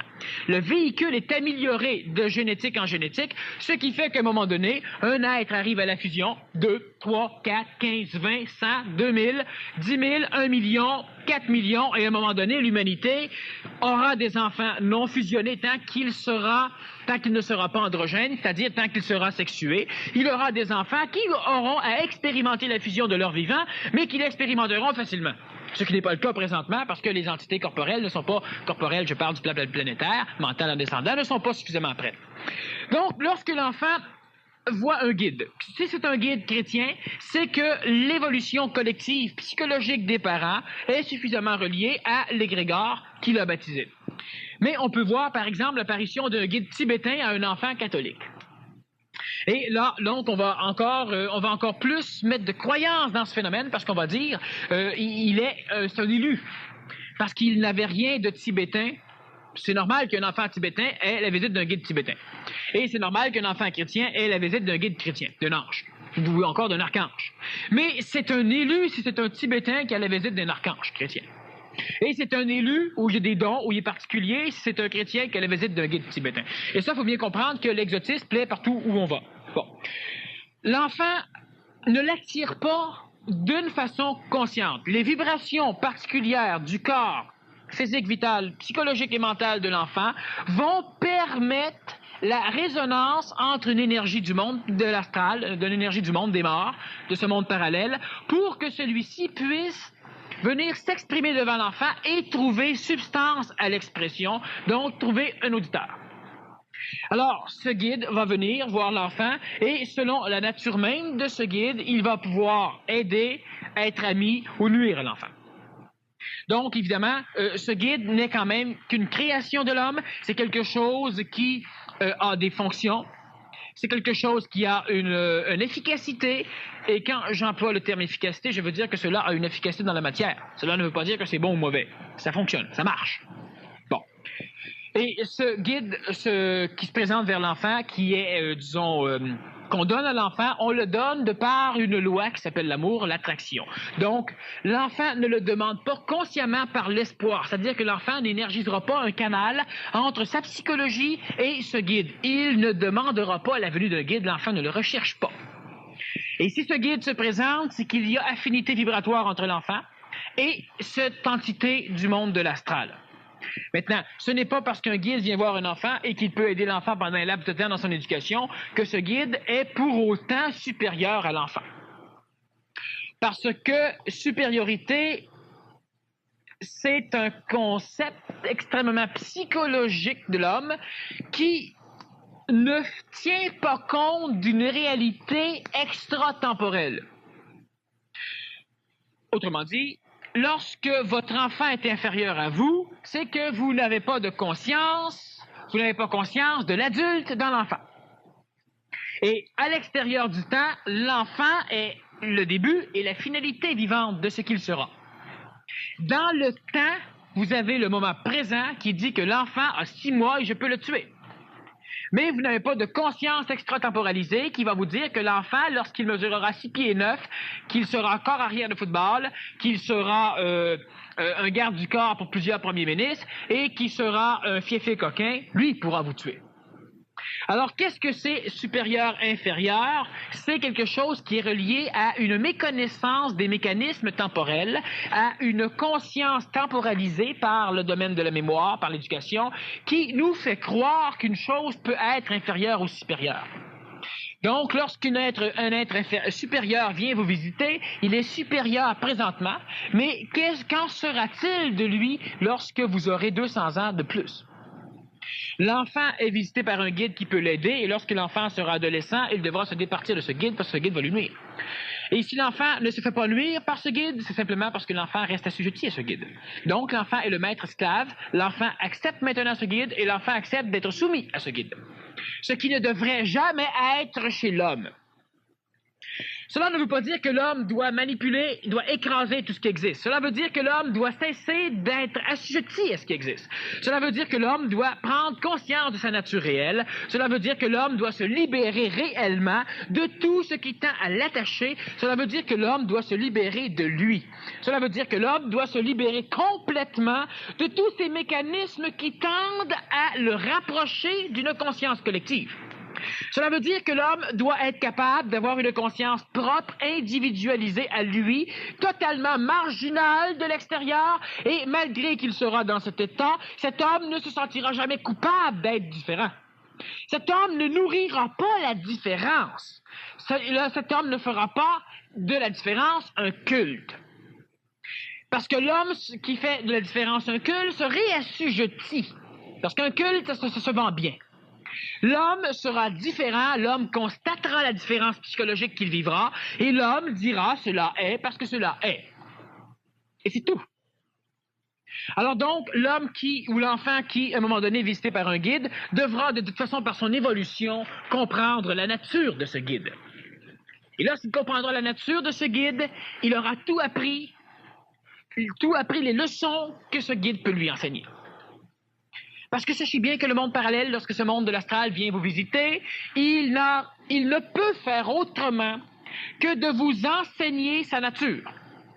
Il n'y a rien, de toute façon, dans le contexte évolutif planétaire humain qui n'a pour fonction autre chose que de faire connaître à l'homme sa nature. L'homme lui-même doit connaître sa nature. Et l'homme doit connaître la nature de la matière, l'homme doit connaître la nature du corps vital, l'homme doit connaître la nature du corps astral pour pouvoir travailler en fonction des lois qui régissent même ces natures. Donc, lorsqu'une entité vient voir une personne, un guide ou n'importe quoi, l'homme ne peut apprendre de cette chose que sa nature. Et lorsque l'homme comprend et connaît la nature réelle d'une entité qui vient le visiter, il n'en a plus besoin. Il ne peut rien apprendre d'autre. Sinon, l'être va lui enseigner la nature de d'autres choses. Et c'est tout ça qui se passe. On enseigne la nature de d'autres choses. Alors, tu dois faire telle chose. Telle affaire, c'est telle chose. Et toi, qu'est-ce que tu es? Moi, je suis un maître. Mais je ne peux pas connaître la nature de cette personne dans l'astral. Parce qu'il se cache. Il ne la connaît pas lui-même. Et par l'expérience, par la friction évolutive souffrante, même si c'est camouflé entre ce guide, entre ce monde parallèle et l'être et l'enfant qui évolue, l'enfant va découvrir ce qu'est cette chose. Mais plus l'enfant prend de temps à voyager avec cette chose, plus l'enfant crée de liens avec cette chose, et automatiquement, plus le temps va avancer, plus il aura de la difficulté à s'en débarrasser. Sauf s'il comprend sa nature globalement, complètement, et s'il peut, par la compréhension, par ce savoir de cette nature, éduquer la chose pour qu'elle s'en aille. Parce que sachez bien qu'on ne peut pas quitter le monde de l'astral, ou on ne peut pas, disons, se désassujettir du monde de l'astral sans automatiquement se créer une nouvelle fonction, celle de l'instruction de l'astral. On doit travailler dans le plan d'astral comme dans d'autres plans. Et lorsque l'homme travaille dans ces plans de toute façon, mais l'homme ne le sait pas, l'homme l'ignore. Mais lorsque l'homme veut se départir des assujettissements de ce monde parallèle, il doit l'instruire. Parce que ce monde apparemment supérieur, parce que vous ne comprenez pas ce qu'est l'intemporalité, est totalement inférieur à l'homme. L'homme ne crée rien de supérieur à lui, dans l'apparence seulement. Une question qui est fun, là. La façon dont elle est posée, c'est assez drôle parce que je pense qu'elle contient en elle-même la réponse de la question. Toutes les questions, de toute façon, contiennent la réponse, oui. Alors on voit que la personne, au fur et à mesure qu'elle rédigeait sa question, elle arrivait vers la réponse. C'est d'ailleurs le mécanisme de la parole. Et c'est pourquoi on suggère fortement aux personnes de parler à un moment donné, parce que lorsqu'elles parlent, elles s'enseignent eux-mêmes et elles apprennent. Et plus elles parlent, plus elles découvrent comment elles le savaient. Et dans leurs termes, ils vont dire, plus je parlais, plus j'ai découvert comment j'étais niaiseux. Mais en réalité, c'est que tu découvres que tu le savais, pas que tu étais niaiseux. Mais tu t'instruis. Alors, comme elle est assez longue, je te la donnerai tout à l'heure, je vais la lire. Un homme qui a détruit ses concepts de divinité et les a chassés par la parole en les insultant et les injuriant, j'entends par là les divinités polarisées, Dieu et diable, et de ce fait n'a aucune crainte de ces entités, n'ayant eu aucune riposte de l'une et de l'autre. Il dit après, que s'est-il passé? Il s'est passé que... Vas-y. Bon. Et la réponse de l'autre côté? Ne paye pas, c'est marqué de l'autre côté. Ça ne paye pas. Bon, un homme qui a détruit ses concepts. Soit dit en passant, on ne peut pas détruire ses concepts, on peut les transmuer. Bon, c'est une nuance, mais quand même qui est quand même, disons, à un moment donné, elle devient intéressante. Les divinités polarisées, bon, etc. Alors, par certaines techniques, la personne a réussi à faire fuir ou à engueuler le bon Dieu et le diable. Et de ce fait, n'a aucune crainte de ces entités, n'ayant eu aucune riposte de l'une et de l'autre. Cela veut dire que par cette question, il instruit le monde de l'astral qu'il va en avoir peur si ceux-ci ripostent et qu'automatiquement, il va s'excuser pour retomber dans le piège. La question, du moins, elle a ce caractère. Et on ne doit jamais, mais jamais instruire l'astral que, lorsque je disais à un moment donné, chacun d'entre vous, c'est possible qu'un jour, vous avez réellement maudit Dieu. On veut couper les liens. Mais on ne les coupe jamais toutes au cas. Et de ce fait, on ne les coupe pas pantoute. Bon. Alors, c'est la même chose. Je veux plus que le diable vienne. Mais tu dis ça comment? En ayant peur qu'il revienne, automatiquement, tu lui dis, reviens, m'avoir peur. Puis plus j'ai peur, plus je te nourris. Plus je te nourris, plus t'as soif. Plus tu viens, plus on a du fun. Enfin, t'as du fun. Bon. Alors, c'est la même chose ici. Qu'est-ce qui est arrivé? Pas grand-chose.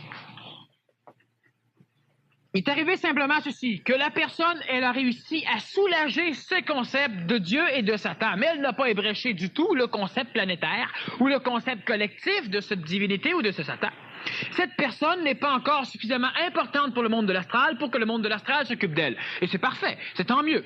Mais la personne, si elle se dit elle-même, je n'ai pas peur parce qu'il ne s'est rien passé, autrement dit, je n'ai pas peur, je n'y crois pas parce qu'il ne s'est rien passé, il faut faire extrêmement attention, parce que sachez bien que le monde de l'astral vous connaît, parce que c'est vous. Et vous connaissant, parce que c'est vous, et parce que vous communiquez avec ce monde parallèle qui est relié par la collectivité, par l'amour collectif dans l'astral, vous connaissant, ils savent aussi de quelle façon vous faire croire les choses. Lorsqu'une personne recherche Dieu, elle ne rencontre jamais Satan. Mais lorsqu'une personne fuit Dieu, elle peut rencontrer Satan.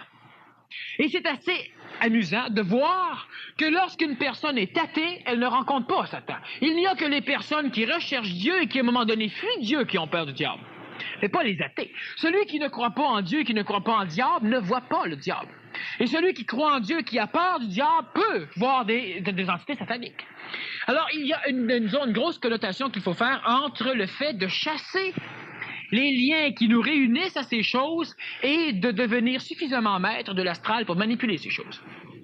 Il n'y a pas eu de riposte.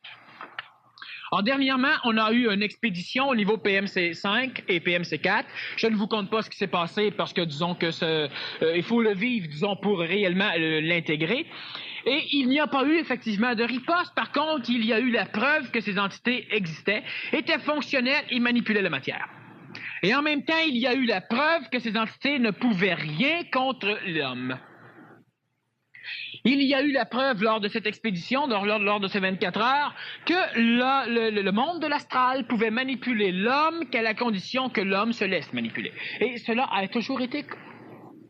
Lorsqu'un maître avait des esclaves, il pouvait manipuler l'esclave selon la possibilité qu'avait l'esclave d'être manipulé. Je ne peux pas ordonner à personne de voler, parce qu'il ne peut pas voler. Et lorsqu'une personne n'est pas dans un état psychologique pour agir, je ne peux pas. Un esclave qui est en colère, on le fouette, on le bat, mais on ne lui demande rien. Parce que si on le met plus en colère, il va se révolter contre nous. Et c'est d'ailleurs ce qui se passe avec l'homme lorsque l'homme arrive à une colère purificatrice à un moment donné, une colère presque mentale.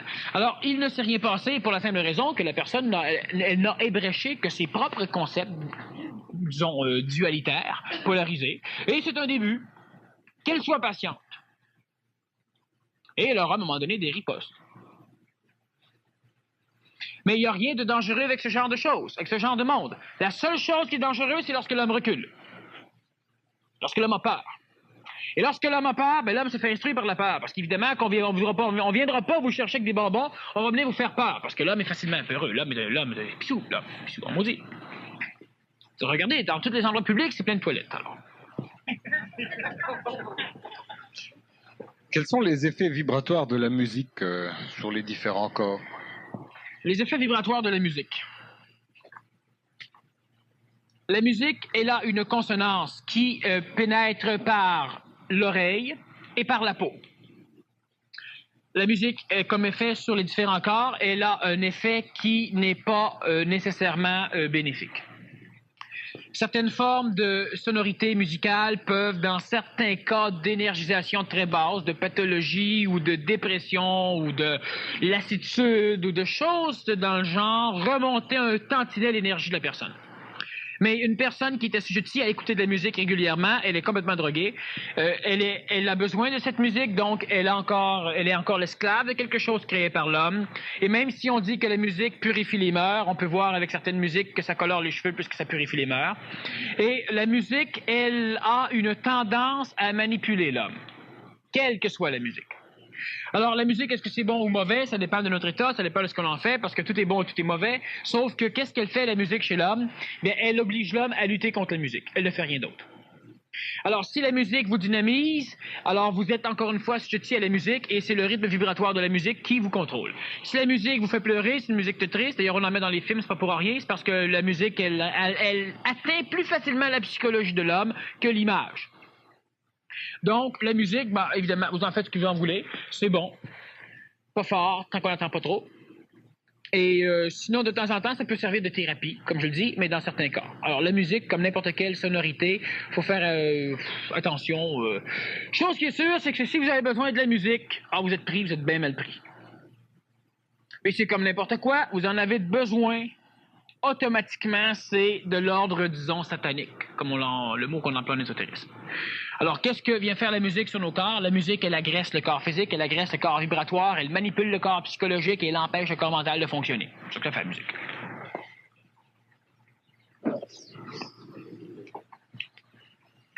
L'astral qui ne peut manipuler l'homme par sa psychologie, car il comprend qu'il est son seul maître, peut-il le manipuler différemment par l'extérieur, indirectement?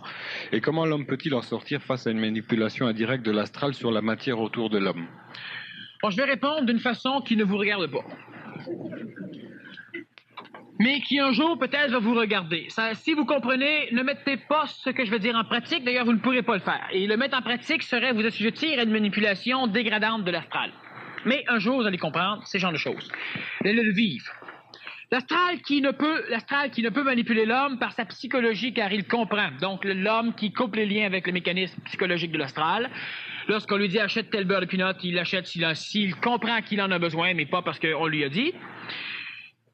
Lorsqu'il est son seul maître, peut-il être manipulé différemment par l'extérieur? Indirectement. Et comment l'homme peut-il arriver à en sortir face à une manipulation indirecte de l'astral sur la matière autour de lui? Alors, voyez-vous, écoutez bien ceci. Vous êtes libre, vous êtes parfait, tout va bien, c'est merveilleux, votre vie est heureuse, tout est parfait, vous avez une extraordinaire santé, vous avez de la richesse, vous avez des amis, vous avez une maison, vous avez un bon emploi, tout va bien. Et vous êtes suffisamment puissant pour que l'astral ne puisse pas vous faire voir que tout va mal. Parce que ça va jamais mal. On voit que ça va mal, mais ça va pas mal. Alors, la psychologie, le monde parallèle, l'astral, va évidemment agresser l'homme par ses points faibles, jamais par ses points forts. Vous perdez votre emploi, c'est un moyen de vous agresser. Et là, ça commence à faiblir chez vous. Vous perdez vos amis, une autre agression. Vous perdez votre maison, une autre agression. Et si, à travers toutes ces pertes, vous n'êtes jamais perturbé, vous ne perdrez plus rien d'autre.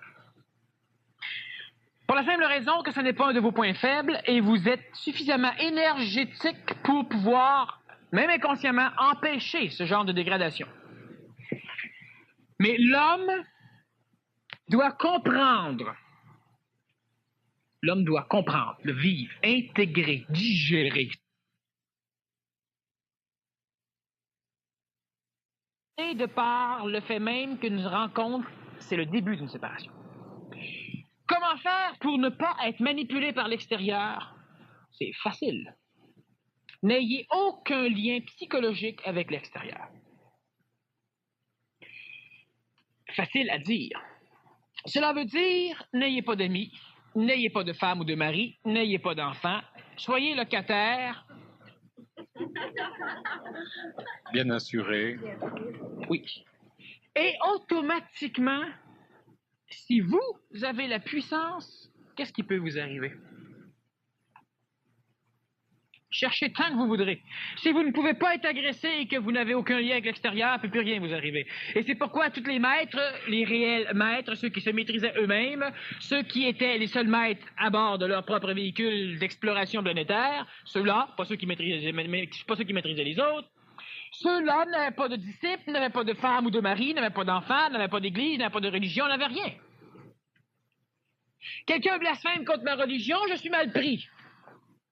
On blasphème contre mon auto, on l'égratigne, je suis mal pris. On blasphème contre mon emploi, je suis mal pris. On blasphème contre mes parents, contre ma famille, contre mon sang, contre mon drapeau, je suis mal pris. Mais vous pouvez évidemment vivre en société, à la condition de bien comprendre que tout a une fin. Et que la fin est l'expression même d'une atteinte de perfection dans votre vie. L'homme recherche la perfection et l'homme ne devrait jamais rechercher la perfection parce que la perfection, c'est la destruction. C'est la mort, la perfection. Il n'y a pas plus de perfection que de mort. Il n'y a pas de perfection sans mort, il n'y a pas de mort parfaite. Parce que sachez bien qu'une chose se doit d'être vivante. Et lorsqu'une chose ne vit plus, elle est morte. C'est évident. Lorsqu'une chose est parfaite, elle ne s'améliore plus. Lorsqu'une chose est parfaite, elle a tout ce qui pouvait être. Elle n'a plus rien à parfaire. Et le contexte planétaire de l'homme est un contexte expérimental, un contexte d'évolution. Lorsqu'une chose cesse d'évoluer, elle est parfaite. Elle ne peut plus rien attendre de l'extérieur. Elle meurt. Et chaque fois qu'une chose vient à nous, on a passé des moments fabuleux et c'est normal qu'un jour ça parte. Et l'homme psychologique veut poursuivre dans le temps la chose fabuleuse et veut éliminer des probabilités de retour les choses qu'il n'a pas aimées. Et ce sont des points faibles pour l'homme. C'est sa mémoire. Lorsque l'homme est capable de vivre instantanément, c'est-à-dire lorsque l'homme est capable d'accepter que tout tend vers la perfection, lorsque l'homme est capable d'accepter donc que tout change, que tout vit, que tout évolue, il ne peut plus être manipulé par le contexte de l'astral qui, lui, tend à refuser l'évolution, mais tend à vanter la conservation. Cela a été beau, nous devons le conserver. Cela est laid, nous devons le détruire. La beauté parfaite meurt. Pas le choix. On l'a dans le plan physique, on l'a dans le plan vital, on l'a dans le plan psychologique, on l'a tout partout. Alors, de quelle façon ne pas être relié? C'est de comprendre, d'intégrer complètement l'expression même de l'évolution de l'homme, de la vie. Alors, il est normal qu'un jour, je fasse des conférences et il est normal qu'un jour, je n'en fasse plus. Il est normal qu'un jour, j'ai des possessions. Il est normal qu'un jour, j'ai d'autres possessions. Ceux-là doivent mourir. Sinon, je stagne. Et la stagnation, c'est la mort chez l'homme. Il est normal. Cela est naturel. C'est encore mieux que normal. Naturel. Alors, de quelle façon l'homme peut-il être manipulé, agressé par l'astral lorsque lui est suffisamment solide, par ce qu'il a à côté de lui? Et à l'instant même où je me fous que ma femme se fasse massacrer par l'astral, je ne suis pas égoïste. Je m'en fous. Ça ne me dérange pas. Qu'elle se fasse charrier, qu'elle se fasse tuer, qu'elle se fasse décapiter, je m'en fous. Royalement, sincèrement, je fouille en moi et je m'en fous. Je trouve la libération si elle disparaît de ma vie. Et jamais ma femme va disparaître de ma vie. Jamais elle ne se fera décapiter, jamais elle ne se fera charrier, jamais il ne va rien se passer. Parce que c'est pas un de mes points faibles. Alors elle peut être en paix. Et mon emploi, je m'en fous. Sincèrement. Intelligemment, je travaille, c'est sûr. Intelligemment, j'en vois l'utilité. Mais si je la perds, je t'assure, je vais m'en trouver un autre. Je prends des vacances. Mais je suis sincère dans ce que je dis. Je fouille en moi et je le vois. Je ne peux pas perdre mon emploi. Parce que c'est pas un point faible. Alors, j'ai développé une ultime égocentricité intelligente qui me permet de mettre sous protection tous les points faibles que normalement j'aurais dû avoir et qui pourraient m'assujettir. Regardez les films. Le grand vaillant détective, extraordinaire, pris par la mafia parce qu'on a kidnappé son enfant. Ben, c'est ça. Et les services secrets, on le sait, on prend des célibataires. Qui plus souvent qu'autrement n'ont ni père ni mère. Ils sont morts, évidemment. Il y en a eu. Ils sont morts. Si on les élimine pas. Mais ça, faut pas trop se parler. Bon. Alors, ce qui fait que c'est un moyen radical, non pas de ne pas en avoir, mais de ne pas créer de liens psychologiques, d'avoir des amitiés mentales, des amitiés vitales, et non pas d'amitiés psychologiques, et de bien comprendre la désaffinité que vous devez développer avec votre monde extérieur. Et avec, évidemment, on commence par l'intérieur, avec vos pensées, vos désirs, vos espoirs, avec tout ce genre de choses qui permettent à l'astral de vous faire croire que vous êtes sur le chemin pour, à un moment donné, vous faire rendre compte, vous faire découvrir que vous ne l'étiez pas. Alors, je dis bien que cela n'est pas nécessairement applicable par vous, sauf que cela va cheminer chez vous, et à un moment donné, cela va être clair comme de l'eau de roche, et vous allez être capable d'avoir des amis sans jamais avoir d'amis. Alors donc, tous ceux qui vont vous approcher ne seront pas sujets à servir d'outils pour vous détruire. Qu'est-ce qui arrive quand la programmation est faite depuis 2 ou 3 ans et rien n'arrive? Qu'est-ce qui arrive quand rien n'arrive? Oui, c'est ce que je... Quand je suis sur le point de l'obtenir, il y a toujours des obstacles qui empêchent la réalisation, soit un travail ou autre chose, etc. Pourtant, c'est bien ou c'est très positif au départ. C'est intéressant, quoi. Le concept du positivisme. Parce que ça rejoint la normalité de ceux qui évoluent. À un moment donné, on a l'impression qu'on l'a, qu'on le sait, que ça vient, que c'est proche, on le sent, c'est parfait. Dans 2-3 semaines, dans 6 mois, c'est l'année 1985. Cette année-là, pour moi, ça va être, on l'a. On l'a. Plus de problèmes financiers, plus de problèmes familiales, on l'a. Et puis, 87 arrive, 88, 89, puis on ne trouve pas. Et puis, 90 s'en vient, puis ça recommence. On va voir. Je vais me transformer. Je l'ai. 91 passe, 92 passe, 93 passe, on ne trouve pas. Et ce mécanisme qui est normal, c'est-à-dire qui rejoint la collectivité qui évolue. Et qu'est-ce qui fait, puis vous allez voir que c'est assez clair et assez facile à comprendre, qu'à un moment donné, on pointe pour se faire éroder la tête, et après ça, on attend encore.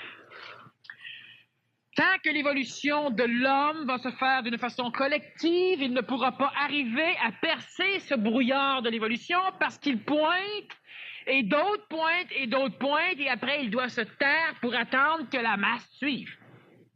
Ce qui fait qu'il évolue par pointe parce qu'il est un être peut-être plus conscientisé ou conscientisable que la collectivité, mais il reste assujetti à la normalité collective. Lorsque l'homme devient totalement individuel, lorsque l'homme se dégage complètement de l'attraction de la collectivité, de la normalité évoluante, lorsque l'homme est lui-même marginal et qu'il se complaît presque dans la marginalité sans s'en complaire, lorsque l'homme devient suffisamment marginal pour pouvoir s'assumer lui-même, lorsque la pointe arrive, elle reste et il la pousse. Parce qu'il n'a pas besoin d'attendre l'accréditation de la collectivité pour le faire. Et c'est un problème qui est majeur, qui est relié à l'évolution de la collectivité lorsqu'on arrive presque à s'en sortir et qu'on repénètre dans l'évolution collective, simplement pour laisser un temps à la conscience collective d'ingérer, d'assimiler votre évolution. Et il se trouve que ceux qui ont des pointes, il y en a un maudit bon paquet qui en ont en même temps, et ils se taisent tous en même temps. Parce que leur évolution attend après la masse. Par le plan psychologique, par le plan matériel, par le plan du vital, par le plan du mental, ces êtres évoluent et ils attendent à un moment donné. C'est comme si on avait une grosse balloune. Alors je tire dessus, je monte, et tout d'un coup je dois redescendre pendant que la balloune monte me rejoint. Et après je recommence et la balloune remonte. Exactement, c'est d'ailleurs ce qui a été sans doute pas pour ça qu'ils ont pris le symbole du serpent dans l'évolution religieuse. Mais c'est un peu comme ça. La tête avance loin sur plusieurs espèces de serpents qui n'ont pas d'écailles suffisamment agrippantes. Et lorsque le corps avance, la tête recule un peu. Un peu comme les chenilles lorsqu'ils n'ont rien pour s'agripper. Alors, ça avance, mais lentement. Alors, l'homme fait une pointe et il revient pendant que la balloune collective monte. Et l'homme refait une pointe et il revient pendant que la balloune collective monte, parce que la balloune collective le ramène. Lorsque l'homme se dégage complètement de cette attraction collective, l'homme peut évoluer et il ne connaît plus cette pointe. Et c'est un fait remarquable que l'individu qui se conscientise dans son intégrale intelligence ne connaît plus cette pointe. Et lorsque l'homme a encore l'impression que cela vient, c'est qu'il est encore assujetti à une évolution collective. Peut-être de plus en plus limitée, regroupée, mais il reste assujetti. Et lorsque l'homme ne sent plus cette pointe et que l'homme voit des transformations sur lui, l'homme est suffisamment individualisé pour que la balloune soit réduite à un strict minimum ou encore pour qu'elle ait éclaté. Et là, lorsqu'elle éclate, l'homme le sait. Alors, donc, c'est simplement parce que l'homme évolue dans une conscience collective, même s'il ne l'a pas intégré consciemment, que l'homme monte et que l'homme descend, que l'homme monte et que l'homme descend. Lorsqu'on est au bord du gouffre, comme tu disais, où aller puiser l'énergie nécessaire pour ne pas y sombrer? Vous savez que certaines choses, lorsqu'on les fait facilement, c'est facile. Et lorsque l'on répond de cette facilité, cela paraît trop facile pour les individus qui recherchent la réponse et qui ne peuvent pas expérimenter ce mécanisme pour l'instant. L'énergie, on la prend chez soi. Et l'énergie nécessaire à la création du gouffre psychologique, si on la récupère, elle est nécessaire pour créer un escalier et nous faire monter. Alors, en même temps, le gouffre disparaît et en même temps, l'homme apprend. Où prendre l'énergie? Vous l'avez, mais vous l'avez investi dans la création de conflits psychologiques, de guerres psychologiques, de gouffres. Alors, au fur et à mesure que le gouffre disparaît, l'énergie revient. C'est normal, votre énergie, elle était le soutien de ce gouffre. Alors, on ne va pas chercher une énergie ailleurs qui vient détruire le gouffre ou qui vient créer un pont par-dessus le gouffre, parce que le gouffre resterait.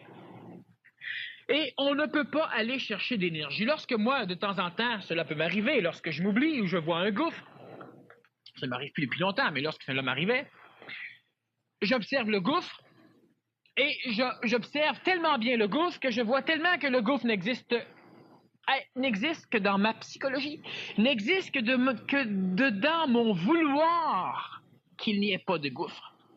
N'existe que dedans mon vouloir comprendre et cesser de ne plus comprendre. N'existe que dedans ce genre de vouloir. Et le gouffre apparaît que lorsque je cesse de vouloir, la moitié du gouffre disparaît. Et lorsque je cesse un autre vouloir, il n'y a plus de gouffre. Parce que qu'est-ce que c'est le gouffre? Quand est-ce qu'il y a un gouffre devant vous? Lorsque vous désirez aller l'autre côté du gouffre. Seulement. Les murs ici existent, les murs. Mais ils ne vous embêtent pas. Parce que vous ne voulez pas traverser les murs. Mais commencez, essayez de traverser les murs et vous allez voir comment vous embêter. Ils vont même vous marquer. Et plus vous allez vouloir vous entêter à traverser les murs, plus cela va vous marquer. Jusqu'à un moment donné où peut-être vous allez traverser le mur. Dans quel état? C'est autre chose, peut-être, avec la souffrance matérielle qui est reliée aux lois régissant les murs. Le gouffre n'existe pas. C'est-à-dire que le mur n'existe pas. Les murs ici n'ont jamais existé pour vous. Vous avez peut-être observé le mur, mais ils n'ont jamais eu de consistance réelle, ces murs. Le plancher non plus n'a pas de consistance réelle. Quand est-ce qu'un plancher a une consistance réelle? C'est lorsqu'il s'effondre sous vos pieds, lorsqu'il y a un gouffre, ou encore lorsque c'est de l'eau, lorsque vous ne savez pas nager. Lorsque, dans votre psychologie, on parle de gouffre psychologique, évidemment, lorsque vous avez le désir de quelque chose au bord, il y a un gouffre. Et lorsqu'on n'a plus le désir, il n'y a plus de gouffre. Et l'énergie qui sert à énergiser ce gouffre se transforme en énergie qui vous sert à évoluer, à prendre conscience, à vous améliorer. Donc l'évolution, c'est ça. Alors donc, où prendre l'énergie? Dans le gouffre. En prenant l'énergie dans le gouffre, on démolit le gouffre. Alors, lorsque vous aurez un gouffre psychologique, observez bien pourquoi ce gouffre psychologique a une importance psychologique pour vos désirs psychologiques. Et lorsque vous allez dire, ben oui, mais c'est parce que je veux absolument avoir un auto, ce qui fait que j'ai pas de char, je me sens mal.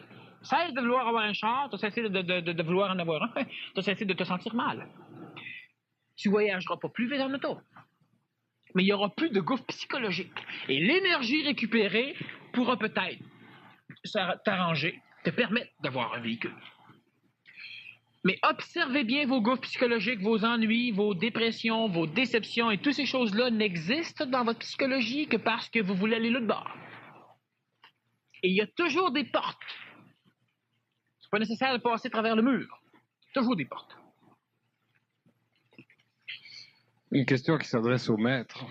Te sens-tu esclave de ton savoir, de ta fusion, entre parenthèses, avec un point d'exclamation derrière? D'où tiens-tu ton extra-lucidité? Quand t'es-tu rendu compte que tu étais comme ça? Comme je me suis rendu compte quand je me promenais la nuit puis je flashais.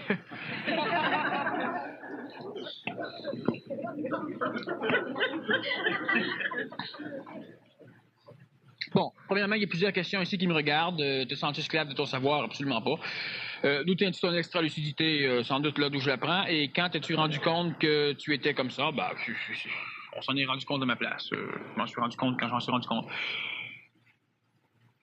C'est des questions, disons, qui serviraient absolument à rien, qui énergiseraient des choses que je tiens pas à énergiser et puis qui me regardent. Qu'existe-t-il en dehors de la dualité bien-mal? Car le bien ou le mal ne sont que du point de vue que l'on en a. Attends, c'est bien difficile à lire ça. Qu'existe-t-il en dehors de la dualité bien-mal? Car le bien ou le mal ne sont que du point de vue que l'on en a. La synthèse serait quoi? Ah, ok, il manque un point entre les deux. Il manque une virgule, ouais. Chance que c'est pas trop long, ça t'aurait bien étouffé. Pas de point, pas de virgule. Alors, qu'existe-t-il en dehors de la dualité bien et mal? Bon, ben évidemment, la dualité, c'est pas juste le bien et le mal, c'est le loin, le proche, le haut, le bas, c'est le sale, le propre, c'est tout ce genre de choses, la dualité. C'est une perception psychologique et qui est tellement bien perçue par l'homme que l'homme la croit matérielle. Alors, la dualité psychologique crée des problèmes. Regardons bien qu'est-ce que c'est la dualité psychologique du loin et du proche. Parce que certains vont dire que 1000, c'est loin. D'autres vont dire 1000, c'est proche. La dualité, déjà, elle est là. C'est proche ou c'est loin? Ben, on ne le sait pas. Ça dépend du point de vue. Et lorsque on a, par exemple, un immense bateau qui mesure 1000 de long. Alors, de temps en temps, une personne part et elle va à pied à l'autre bout du bateau pour lui donner un ordre. Et elle chiale. Et un jour, on réduit le bateau de moitié. Elle a le même travail. Ah, c'est extraordinaire. 1000. Ça prend le même temps pour aller-retour que ça prenait pour aller. C'est merveilleux. Pour combien de temps? Au bout d'un mois, c'est aussi long. Et on coupe le bateau en deux. Extraordinaire, merveilleux. Pour combien de temps? Au bout d'un mois, c'est aussi long. Et on coupe, et on coupe, et on coupe, et on coupe, et on fait qu'à un moment donné, vous êtes assis à votre chaise et vous demandez à quelqu'un d'aller vous chercher une cuillère, puis il veut pas. Le tiroir est pas loin. Puis même vous autres, vous êtes trop large pour y aller. Le tiroir est pas loin. Proche, loin, psychologiquement nuit à l'homme parce que l'homme le conçoit d'une façon dualitaire. L'homme voit la distance comme une chose proche, une chose loin, selon son état psychologique. Qu'est-ce qui existe s'il existe? Est-ce qu'il existe d'autres choses que le bien et le mal? Il existe d'autres choses que le bien et le mal. Or, la dualité, il existe une unité. Et cette unité s'auto-détruit même par son existence. C'est-à-dire qu'il n'existe rien sans existant quelque chose. Le problème, c'est que je ne peux pas en parler pour l'instant parce que les bases psychologiques ne sont pas suffisamment construites, suffisamment adéquates pour permettre à cette base psychologique dualitaire d'entrevoir une possibilité non dualitaire. Inexistentielle, tout en étant présente. Donc, la synthèse serait quoi? La synthèse, ce n'est pas l'unification réelle du bien et du mal. La synthèse, c'est un autre point de vue qui existe déjà. C'est l'homme. L'homme a déjà une synthèse. L'homme, présentement, a 3 points de vue. L'homme a un point de vue intuitif, l'homme a un point de vue intellectuel et l'homme a un point de vue synthétique qui est l'ego. Et son ego colore la synthèse, disons, son ego colore l'intellect, son ego colore l'intuition, et son ego synthétise les deux formes de conscience. L'homme a une triple conscience, mais l'homme a, disons, une double perception de conscience tout en ayant une triple conscience. L'homme aura toujours une triple conscience. À un moment donné, le triangle qui peut symboliser l'eau en alchimie va se redresser. On aura donc un triangle qui symbolisera le feu. Et l'homme aura une conscience supramentale qui viendra, disons, chapeauter la conscience intuitive et intellectuelle de l'homme, et l'homme perdra son ego. Mais ce mécanisme présent chez l'homme, l'ego, la conscience intellectuelle, la conscience intuitive, ne peut pas permettre à l'homme de comprendre un mécanisme existentiel réalitaire, non dualitaire. Et lorsque nous parlons de dualité, nous abordons évidemment le contexte pluralitaire. Cela fait partie de la dualité qui est explorée par l'ego. Alors, il y a le mal, il y a le bien, il y a le bien-mal, le mal-bien, un peu moins bien, un peu plus mal, enfin, il y a tout le schéma, disons, de coloration entre le bien et le mal. C'est la pluralité qui est intégralement reliée à la dualité. Lorsque l'homme aura cette conscience supramentale, lorsque l'homme aura réussi à faire renverser, mais évidemment, on parle de renverser, c'est pas un mécanisme, il ne faut pas un levier pour ça. Lorsque l'homme aura perdu sa conscience égoïque pour développer cette conscience supramentale, cette troisième forme de vision, lorsque l'homme aura cette conscience supramentale connaîtra la non-dualité planétaire tout en continuant à travailler avec cette dualité. Alors, disons que présentement, l'homme a une trialité réelle qu'il vit, qu'il intègre, mais l'homme va découvrir qu'il existe une autre trialité qui est capable d'accepter d'une façon plus harmonieuse et moins synthétique la dualité intuitive et intellectuelle de l'homme. L'homme vit avec le bien et le mal parce que l'homme intellectualise des mécanismes et l'homme perçoit des mécanismes. De ce fait, l'homme a une vision polarisée, une vision dualitaire du monde dans lequel il vit, une vision intuitive qui lui dit « je crois que c'est ça », et une vision intellectuelle qui lui dit « oui, c'est ça » ou « non, c'est pas ça ». Et la liaison entre les deux va être faite par l'ego qui va dire « je vois que c'est ça, mais je préfère que ce soit ça ». C'est l'intuition qui prend le dessus. Ou encore, lorsqu'il a une intuition réelle et qu'il a un intellect trop développé, l'ego va faire plus confiance à sa faculté intellectuelle, à cette conscience intellectuelle, et il va être plus intellectuel. Mais l'homme a une trialité. Et qu'est-ce qu'il y a d'autre? Cela ne peut pas être explicable présentement à un homme psychologique, parce que l'homme va le comprendre seulement quand il aura cette trialité supramentale, lorsque l'homme aura renversé, lorsque l'homme aura détruit, lorsque l'ego de l'homme aura été démoli, détruit, et lorsque l'homme aura cette conscience supramentale. De ce fait, je ne peux pas présentement parler d'une façon claire de cette inexistence réelle de la dualité. Certains d'entre vous peuvent prendre conscience qu'effectivement, bien et le mal sont en fonction d'une polarisation de notre psychologie, de ce que nous voulons. Certaines choses sont bien un jour et sont mal un autre jour.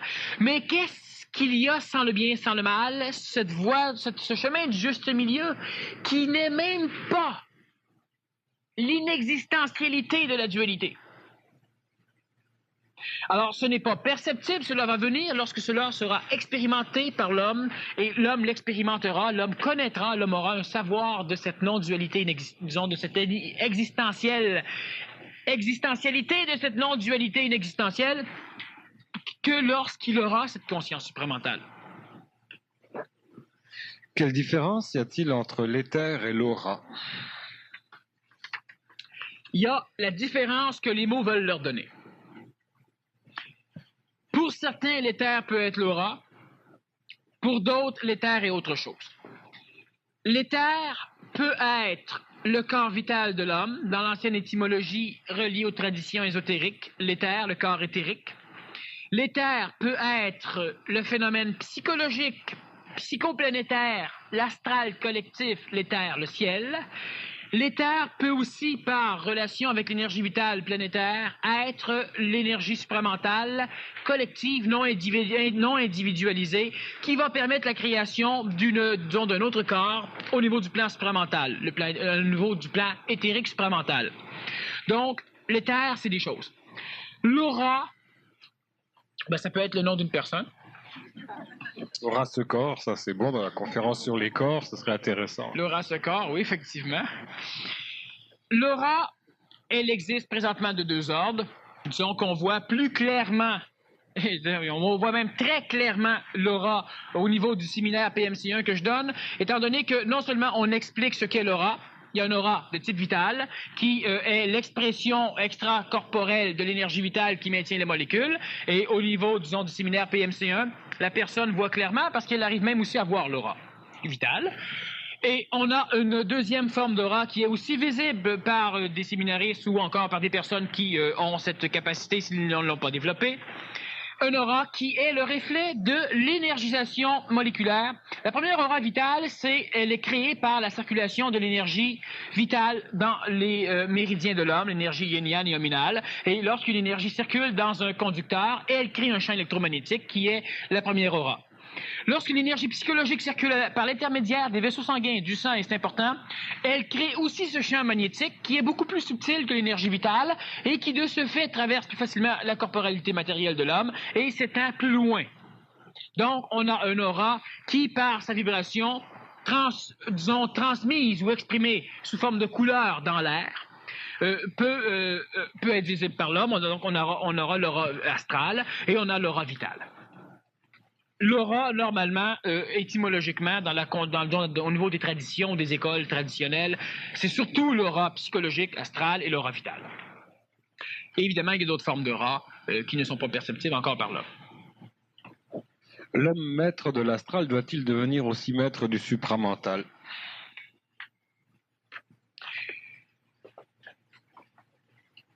Qu'est-ce que c'est l'homme maître? L'homme maître, c'est lorsque l'homme a la connaissance instantanée d'un mécanisme qui crée un événement et de la réponse de l'événement à ce mécanisme. Cela veut dire que l'homme maître a la connaissance globale, instantanée et complète de tout ce qui crée un événement, de tout ce qui sous-tend l'événement, de tout ce qui permet l'événement et de la réaction finale de cet événement, de ce que celui-ci va susciter. Lorsque nous connaissons les mécanismes du corps physique, nous pouvons savoir que telle alimentation nuit, que telle chose nuit, que lorsque une balle de baseball se dirige à toute vitesse vers votre nez, que cela va nuire et automatiquement, si on peut, on se tasse. Sinon, psychologiquement, on reste figé dedans en criant, puis on crie encore plus fort quand le résultat est accompli. Bon. Être le maître de l'astral, cela veut dire être désassujetti de l'astral et fonctionner avec l'astral selon les critères écologiques qui sont directement reliés à la faculté d'expression de l'astral. Être le maître du supramental, cela veut dire travailler en collaboration avec le supramental selon les lois supramentales. Donc, on ne maîtrise jamais rien en fin de compte. Mais on n'est jamais maîtrisé en fin de compte. De ce fait, l'homme est son seul maître. Lorsqu'un grand maître manipule les autres, il n'est pas son maître. Lorsque je dis manipuler l'astral, il faut bien comprendre que nous allons instruire l'astral. Et l'astral a des fonctions. Et lorsque nous allons obliger l'astral à agir dans ses fonctions, nous allons apparaître comme des maîtres, comme des dieux. Parce que l'astral attend après ses dieux. Et lorsque nous allons entrer en contact avec l'énergie supramentale, pendant un laps de temps, nous allons être manipulés par l'énergie supramentale jusqu'au jour où nous allons cesser cette manipulation supramentale.